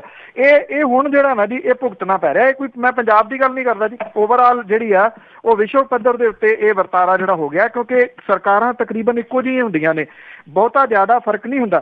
ਤਾਂ ਉਹਨਾਂ ਨੇ ਸਭ ਤੋਂ ਪਹਿਲਾਂ ਇਹਦੇ ਉੱਤੇ ਹੀ ਜਿਹੜਾ ਜੀ ਉਹ ਕੁਹਾੜਾ ਫੇਰਿਆ ਕਿ ਇਹ ਮਨੁੱਖੀ ਅਧਿਕਾਰਾਂ ਲਈ ਲੜਨ ਵਾਲੇ ਲੋਕ ਜਿਹੜੇ ਨੇ ਇਹ ਲੋਕਾਂ ਨੂੰ ਅਵੇਅਰ ਕਿਉਂ ਕਰਦੇ ਨੇ, ਲੋਕਾਂ ਨੂੰ ਇੰਨਾ ਕੁ ਤੰਗ ਪਰੇਸ਼ਾਨ ਕਰ ਦਿਓ ਉਹਨਾਂ ਦੇ ਨਿੱਤ ਦੇ ਖਰਚਿਆਂ ਦੇ ਵਿੱਚ ਮਹਿੰਗਾਈ ਵਗੈਰਾ ਕਰਕੇ ਕਿ ਉਹ ਬੋਲਣ ਜੋਗੇ ਨਾ ਰਹਿਣ। ਜਦੋਂ ਕੋਈ ਚੰਗੀ ਰੋਟੀ ਖਾਣ ਲੱਗ ਜੂਗਾ ਫਿਰ ਉਹ ਆਪਣੇ ਆਲੇ ਦੁਆਲੇ ਦੇ ਬਾਰੇ ਦੇ ਵਿੱਚ ਸੋਚੂਗਾ, ਹੁੰਦੇ ਧੱਕਿਆਂ ਦੇ ਬਾਰੇ ਦੇ ਵਿੱਚ ਜਿਹੜਾ ਜੀ ਉਹ ਸੋਚੂਗਾ। ਇਸ ਕਰਕੇ ਜਦੋਂ ਇਹੋ ਜਿਹਾ ਹੁਣ ਇਸ਼ੂ ਤੁਸੀਂ ਬੈਠੇ ਹੋ, ਤੁਸੀਂ ਗੱਲ ਇੱਥੇ ਰੇਡੀਓ ਦੇ ਉੱਤੇ ਜਿਹੜਾ ਜੀ ਉਹ ਉਠਾ ਦਿੱਤੀ, ਇੱਥੋਂ ਤੱਕ ਰਹਿ ਗਈ ਨਾ ਜੀ ਸੀਮਤ। ਮੰਨ ਲਓ ਇਹਦੇ ਉੱਤੇ ਜਿਸ ਦਿਨ ਦਾ ਇਹ ਇਸ਼ੂ ਚੱਲ ਰਿਹਾ, ਤਾਂ ਇੱਕ ਤਾਂ ਜ਼ਰੂਰਤ ਜਿਹੜੀ ਹੈ ਜੀ ਉਹ ਮਹਿਸੂਸ ਕੀਤੀ ਜਾ ਰਹੀ ਹੈ ਨਾ, ਪਰ ਜ਼ਰੂਰਤ ਮਹਿਸੂਸ ਕਰਕੇ ਵੀ ਅਸੀਂ ਜਦੋਂ ਦੀ KPS ਗਿੱਲ ਹੋਰਾਂ ਦੀ ਡੈਥ ਹੋਈ ਆ ਉਸ ਦਿਨ ਤੋਂ ਜਿਹੜਾ ਇੱਕ ਵੱਡੇ ਪੱਧਰ ਦੇ ਉੱਤੇ ਮੈਂ ਸਮਝਦਾ ਚਰਚਾ ਹੋਇਆ, ਜਸਵੰਤ ਸਿੰਘ ਖਾਲੜਾ ਹੋਰਾਂ ਦਾ ਵੀ ਹੋਇਆ। ਔਰ ਇਸ ਕਰਕੇ ਹੋਇਆ ਕਿ ਉਹ ਇੱਕ ਵਨ ਮੈਨ ਆਰਮੀ ਸੀ। ਉਹ ਬੰਦਾ ਇੱਕ ਇਸ਼ੂ ਨੂੰ ਜਿਹੜੀਆਂ ਅਣਪਛਾਤੀਆਂ ਲਾਸ਼ਾਂ ਸੀਗੀਆਂ ਉਹਨੂੰ ਇਸ ਲੈਵਲ ਤੱਕ ਲੈ ਗਿਆ ਕਿ ਅੰਤਰਰਾਸ਼ਟਰੀ ਜਿਹੜੀ ਸੀਗੀ ਜੀ ਉਹਨੂੰ ਉਹਦੀ ਗੱਲਬਾਤ ਹੋਣ ਲੱਗੀ ਕਿ ਏਦਾਂ ਵੀ ਜਿਹੜਾ ਜੀ ਹੋਇਆ। ਪਰ ਅਸੀਂ ਕੀ ਜ਼ਿਕਰ ਕਰਦਿਆਂ ਜਸਵੰਤ ਸਿੰਘ ਖਾਲੜਾ ਹੋਰਾਂ ਨੂੰ ਹੀ ਯਾਦ ਕਰਦੇ ਰਹਾਂਗੇ ਜਾਂ ਉਹਨੂੰ ਅੱਗੇ ਵੀ ਜਿਹੜਾ ਜੀ ਉਹ ਤੋਰਾਂਗੇ? ਕਿਉਂਕਿ ਇਹ ਠੀਕ ਹੈ ਕਿ ਹਰ ਬੰਦਾ ਉਲਝਿਆ ਹੋਇਆ ਆਪਣੇ ਪਰਿਵਾਰ ਨੂੰ ਪਾਲਣ ਦੇ ਵਿੱਚ, ਆਪਣੇ ਬੱਚਿਆਂ ਨੂੰ ਪੜ੍ਹਾਉਣ ਦੇ ਵਿੱਚ, ਪਰ ਉਸ ਤੋਂ ਇਲਾਵਾ ਸੁਸਾਇਟੀ ਪ੍ਰਤੀ ਕੁਛ ਤਾਂ ਜਿਹੜੀਆਂ ਜੀ ਉਹ ਰਿਸਪੌਂਸਿਬਿਲਿਟੀਜ਼ ਹੁੰਦੀਆਂ ਨੇ। ਜਿੰਨੀ ਦੇਰ ਤੱਕ ਸਾਰੇ ਇਹੋ ਜਿਹੀਆਂ ਰਿਸਪੌਂਸਿਬਿਲਿਟੀਜ਼ ਨੂੰ ਸਮਝਣ ਨਹੀਂ ਲੱਗ ਜਾਂਦੇ, ਉਨੀ ਦੇਰ ਤੱਕ ਮਨੁੱਖੀ ਅਧਿਕਾਰਾਂ ਦਾ ਘਾਣ ਇਸੇ ਤਰੀਕੇ ਦੇ ਨਾਲ ਜਿਹੜਾ ਜੀ ਉਹ ਜਾਰੀ ਰਹੂਗਾ। ਸਰਕਾਰਾਂ ਨੂੰ ਪਤਾ ਹੈ ਜਿੰਨੇ ਕੁ ਬੋਲਣ ਵਾਲੇ ਚਾਰ ਛਿੱਲੜ ਹੈਗੇ ਆ, ਉਹਨਾਂ ਨੂੰ ਜਾਂ ਤਾਂ ਖਰੀਦ ਲਿਆ ਜਾਊਗਾ, ਜਾਂ ਉਹਨਾਂ ਨੂੰ ਡਰਾ ਲਿਆ ਜਾਊਗਾ, ਜਾਂ ਉਹਨਾਂ ਨੂੰ ਫਸਾ ਲਿਆ ਜਾਊਗਾ। ਫਿਰ ਉਹ ਵੀ ਸੋਚਣਗੇ ਕਿ ਕਾਹਦੇ ਲਈ, ਕਿੰਨਾ ਲੋਕਾਂ ਦੇ ਵਾਸਤੇ ਜਿਹੜਾ ਜੀ ਉਹ ਬੋਲਦੇ ਰਹੇ, ਕੇਸ ਵੀ ਪਵਾ ਲਏ ਤੇ ਜੇਲ੍ਹਾਂ ਦੇ ਵਿੱਚ ਵੀ ਜਾਣਾ ਪਿਆ। ਫਿਰ ਉਹ ਵੀ ਸੋਚਣਗੇ ਕਿ ਬੈਟਰ ਇਹ ਆ ਕਿ ਚੁੱਪ ਕਰਕੇ ਆਪਣੇ ਪਰਿਵਾਰ ਦੇ ਵਿੱਚ ਜਿਹੜਾ ਜੀ ਉਹ ਬੈਠੋ। ਇਸ ਕਰਕੇ ਇਹ ਡਿਊਟੀ ਬਣਦੀ ਹੈ ਜੀ, ਇਹ ਸਮਾਂ ਉਹ ਆ, ਤੁਸੀਂ ਜਿੱਥੇ ਮਰਜ਼ੀ ਰਹਿੰਦੇ ਹੋ ਆਪਣੇ ਆਲੇ ਦੁਆਲੇ ਦੇ ਵਾਸਤੇ ਕਿਤੇ ਨਾ ਕਿਤੇ ਕੋਈ ਹਾਂ ਦਾ ਨਾਅਰਾ ਜਿਹੜਾ ਜੀ ਉਹ ਮਾਰਦੇ ਰਹੋ, ਤਾਂ ਕਿ ਮਨੁੱਖੀ ਅਧਿਕਾਰਾਂ ਦੇ ਲਈ ਲੜਨ ਵਾਲੇ ਜਿਹੜੇ ਲੋਕ ਨੇ ਉਹਨਾਂ ਨੂੰ ਇੰਨਾ ਕੁ ਹੌਸਲਾ ਮਿਲਦਾ ਰਹੇ ਕਿ ਅਸੀਂ ਇਕੱਲੇ ਨਹੀਂ। ਜੇ ਤੁਸੀਂ ਨਹੀਂ ਲੜ ਸਕਦੇ ਤੇ ਕਮ ਸੇ ਕਮ ਜਿਹੜੇ ਲੜਨ ਵਾਲੇ ਲੋਕ ਨੇ ਉਹਨਾਂ ਦੀ ਪੇਠੀ ਜਿਹੜੀ ਆ ਉਹ ਪੂਰਦੇ ਰਹੋ। ਸਿਰਫ ਇਹ ਨਾ ਕਿ ਉਹਦੇ ਵਿੱਚੋਂ ਹੀ ਮੀਨ ਵੇਖ ਜਿਹੜੇ ਉਹ ਕੱਢਣੇ ਸ਼ੁਰੂ ਕਰ ਦਿਓ ਕਿ ਆਹ ਕਿਉਂ ਕਰਦਾ, ਆਹ ਕਿਉਂ ਕਹਿੰਦਾ, ਆਹ ਕਿਉਂ ਕਰਦਾ। ਬਿਲਕੁਲ ਜੀ, ਜਿਹੜੀ ਤੁਸੀਂ ਗੱਲ ਪਹਿਲਾਂ ਕਹੀ ਆ, ਉਲਝਾ ਦਿੱਤੇ ਗਏ ਆ ਲੋਕ। ਕੁਛ ਕੁ ਲੋਕ ਤਾਂ ਬਿਲਕੁਲ ਹੀ ਜਿਹੜੇ ਇਹਨਾਂ ਚੀਜ਼ਾਂ ਦੇ ਵਿੱਚੋਂ ਆਏ ਸੀਗੇ, ਉਹ ਬਿਲਕੁਲ ਹੀ ਹੋਰ ਰਸਤੇ ਤੁਰ ਪਏ ਆ ਜੀ, ਜਿੱਧਰ ਉਹਨਾਂ ਦਾ ਕੋਈ ਬਾਬ ਵਾਸਤਾ ਨਹੀਂ। ਅੱਗੇ ਜੁੜੇ ਨੇ ਸਾਡੇ ਨਾਲ ਰਣਧੀਰ ਸਿੰਘ ਜੀ। ਸਤਿ ਸ੍ਰੀ ਅਕਾਲ ਜੀ ਸਾਰਿਆਂ ਨੂੰ। ਸਤਿ ਸ੍ਰੀ ਅਕਾਲ ਪੰਨੂ ਸਾਹਿਬ, ਸਰੋਤਿਆਂ ਨੂੰ। ਮੈਂ ਕੱਲ ਪਰਸੋਂ ਦਾ ਅੱਜ ਦਾ ਸੁਣ ਰਿਹਾ ਵਾਂ, ਦੇਖ ਰਿਹਾ ਵਾਂ YouTube ਤੇ, ਤੇ ਮੈਂ ਮਹਿਸੂਸ ਕਰਨਾ ਉਹਨੂੰ ਬੁੱਚੜ ਕਹਿਣਾ ਜਿਹੜਾ ਨਾ, ਉਹ ਬੁੱਚੜਾਂ ਦੀ ਬੇਇੱਜ਼ਤੀ ਕਰਨ ਵਾਲੀ ਗੱਲ ਹੈ। ਹੀ ਸ਼ੁੱਡ ਬੀ ਗਿਵਨ ਸਮ ਉੱਚਾ ਗ੍ਰੇਡ ਦੇਣਾ ਚਾਹੀਦਾ ਉਹਨਾਂ।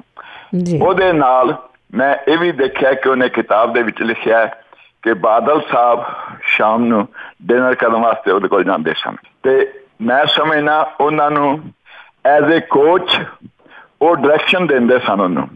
ਤੇ ਹੁਣ ਸ਼੍ਰੀਮਾਨ ਕੈਪਟਨ ਸਾਹਿਬ ਨੇ ਵੀ ਆਪਣੀ ਦੱਸ ਦਿੱਤੀ ਹੈ ਕਿ ਉਹਨਾਂ ਦਾ ਕਿੰਨਾ ਕੁ ਸਹਿਯੋਗ ਰਿਹਾ ਉਹਨਾਂ ਨੂੰ, ਬਾਦਲ ਸਾਹਿਬ ਨੂੰ ਤੇ KP ਗਿੱਲ ਨੂੰ, ਤੇ ਇਹਦੇ ਵਾਸਤੇ ਕੋਈ ਚਾਨਣ ਪਾ ਦਿਓ ਤੇ ਮਿਹਰਬਾਨੀ ਹੋਏਗੀ। ਥੈਂਕ ਯੂ ਜੀ। ਜੀ ਇਹਦੇ ਵਾਸਤੇ ਸਾਰੇ ਲੋਕ ਜਾਣਦੇ ਨੇ, ਇੱਕੋ ਹੀ ਨੇ ਜੀ। ਜੇ ਉਹਨਾਂ ਨੇ ਇਹ ਗੱਲ ਲਿਖੀ ਤੇ ਇਹ ਤੁਹਾਡਾ ਪੁਆਇੰਟ ਬਹੁਤ ਵਜਨਦਾਰ ਹੈ ਇਸ ਪੱਖੋਂ ਕਿ ਉਹਨਾਂ ਦੀ ਕਿਤਾਬ ਦੇ ਵਿੱਚ ਇਹ ਜ਼ਿਕਰ ਆਇਆ, ਪਰ ਇਹ ਜ਼ਿਕਰ ਆ ਕੇ ਉਹਦੀ ਕਿਸੇ ਜਗ੍ਹਾ ਦੇ ਉੱਤੇ ਬਾਦਲ ਸਾਹਿਬ ਨੇ ਇਹਨੂੰ ਕੰਡੈਮ ਤਾਂ ਨਹੀਂ ਕੀਤਾ। ਇਟ ਮੀਨਸ ਕਿ ਉਹ ਸਹੀ ਜਿਹੜਾ ਜੀ ਉਹ ਲਿਖ ਗਿਆ, ਕਮ ਸੇ ਕਮ ਜਿਉਂਦੇ ਜੀ ਕੰਡੈਮ ਨਹੀਂ ਕੀਤਾ। ਜੋ ਕੁਛ ਪੰਜਾਬ ਦੇ ਵਿੱਚ ਚੱਲਦਾ ਰਿਹਾ ਇਹਦੇ ਉੱਤੇ ਬਹੁਤ ਸਾਰੇ ਬਿਆਨਬਾਜ਼ੀ ਆਈ। ਬਾਦਲ ਸਾਹਿਬ ਨੂੰ ਪੁੱਛਿਆ ਗਿਆ ਤੇ ਉਹਨਾਂ ਨੇ ਜਿਹੜਾ ਜਵਾਬ ਦਿੱਤਾ ਜੀ, ਮੇਰਾ ਖਿਆਲ ਸ਼ਾਇਦ ਉਹ ਵੀ ਤੁਹਾਡੇ ਤੱਕ ਪਹੁੰਚ ਗਿਆ ਹੋਣਾ। ਉਹ ਕਹਿੰਦੇ ਜੀ ਜਿਹੜਾ ਆਇਆ ਉਹਨੇ ਜਾਣਾ ਤਾਂ ਹੈ ਹੀ ਹੈ ਇੱਕ ਦਿਨ। ਇੰਨਾ ਕੁ ਜਵਾਬ ਜਿਹੜਾ ਜੀ ਉਹਨਾਂ ਨੇ ਦਿੱਤਾ। ਸਵਾਲ ਇਹ ਸੀਗਾ ਜੀ ਕਿ ਫਿਰ ਲੋਕਾਂ ਦੇ ਪੁੱਤ ਜਿਹੜੇ ਸੀਗੇ ਜੀ ਉਹ ਕਿਉਂ ਮਰਵਾਉਂਦੇ ਰਹੇ ਇੰਨੀ ਦੇਰ? ਉਹ ਚਾਹੇ ਧਰਮ ਯੁੱਧ ਮੋਰਚੇ ਦੇ ਨਾਂ ਦੇ ਉੱਤੇ ਹੋਵੇ ਜਿਹਦੇ ਵਿੱਚ ਪ੍ਰਕਾਸ਼ ਸਿੰਘ ਬਾਦਲ ਹੋਰਾਂ ਦਾ ਰੋਲ ਸੀ, ਚਾਹੇ ਉਹ ਸੰਵਿਧਾਨ ਨੂੰ ਪਾੜਨ ਵਾਲੀ ਜਿਹੜੀ ਹੈ ਜੀ ਉਹ ਗੱਲ ਹੋਵੇ ਜਿਹਨੂੰ ਉਹ ਹੁੱਬ ਕੇ ਕਹਿੰਦੇ ਰਹੇ, ਚਾਹੇ ਉਹ ਮਰ ਜੀਵੜਿਆਂ ਦੀ ਜਿਹੜੀ ਆ ਫੌਜ ਆ ਜੀ ਉਹ ਹੋਵੇ। ਤੋ ਇਹ ਸਾਰਾ ਕੁਝ ਫਿਰ ਕੀ ਲੋਕਾਂ ਦੇ ਪੁੱਤਾਂ ਦੇ ਵਾਸਤੇ ਸੀਗਾ ਜੀ, ਆਪਣਿਆਂ ਦੇ ਵਾਸਤੇ ਨਹੀਂ ਸੀਗਾ। ਔਰ ਜਿਹੜੀ ਗੱਲ ਤੁਸੀਂ ਕਹੀ ਹੈ ਜੀ ਕੈਪਟਨ ਅਮਰਿੰਦਰ ਸਿੰਘ ਹੋਰਾਂ ਦੀ, ਹਾਂ ਉਹ ਜਾ ਕੇ ਵੀ ਉਦੋਂ ਆਏ ਨੇ, ਜਿੱਤਦਿਆਂ ਸਾਰ ਉਹਨਾਂ ਕੋਲੇ ਜਾ ਕੇ ਆਏ ਨੇ, ਉਹਨਾਂ ਨੇ ਡਾਕਟਰਾਂ ਦੀ ਟੀਮ ਵੀ ਜਿਹੜੀ ਆ ਜੀ ਉਹ ਦਿੱਤੀ ਆ। ਇਹਦੇ ਉੱਤੇ ਤਾਂ ਉਹਨਾਂ ਨੇ ਵੀ ਕੋਈ ਪ੍ਰਤੀਕਰਮ ਨਹੀਂ ਦਿੱਤਾ ਕਿ ਬਾਦਲ ਦੇ ਬਾਰੇ ਦੇ ਵਿੱਚ ਉਹਨਾਂ ਨੇ ਇਹ ਕਿਹਾ ਸੀਗਾ ਕਿ ਅਕਸਰ ਉਹਨਾਂ ਦੇ ਨਾਲ ਉਹ ਡਿਨਰ ਕਰਦੇ ਸਨ ਤੇ ਉਹਨਾਂ ਨੂੰ ਹਦਾਇਤਾਂ ਤੇ ਸਲਾਹ ਵੀ ਦਿੰਦੇ ਸਨ। ਜੀ ਜੀ ਬਿਲਕੁਲ। ਤੇ ਬਲਤੇਜ ਪੰਨੂ ਜੀ ਤੁਹਾਡਾ ਬਹੁਤ ਬਹੁਤ ਧੰਨਵਾਦ। ਬੜੀ ਮਿਹਰਬਾਨੀ ਜੀ, ਧੰਨਵਾਦ ਜੀ, ਸਤਿ ਸ਼੍ਰੀ ਅਕਾਲ। ਸਤਿ ਸ਼੍ਰੀ ਅਕਾਲ ਜੀ। ਤੇ ਸਰੋਤੇ ਸਨ ਬਲਤੇਜ ਪੰਨੂ ਜੋ ਸਾਡੇ ਨਾਲ ਜੁੜਦੇ ਨੇ ਤੇ ਕਰਦੇ ਨੇ ਖਬਰਾਂ। ਹੁਣ ਇਸੇ ਦੇ ਨਾਲ ਅੱਜ ਦਾ ਬੁਲਟਨ ਇੱਥੇ ਹੀ ਸਮਾਪਤ ਹੈ। ਅਗਲੇ ਬੁਲਟਨ ਤੱਕ ਬਲਵਿੰਦਰ ਕੌਰ ਵੱਲੋਂ ਆਪ ਸਭ ਨੂੰ ਹੀ ਪਿਆਰ ਭਰੀ ਸਤਿ ਸ਼੍ਰੀ ਅਕਾਲ।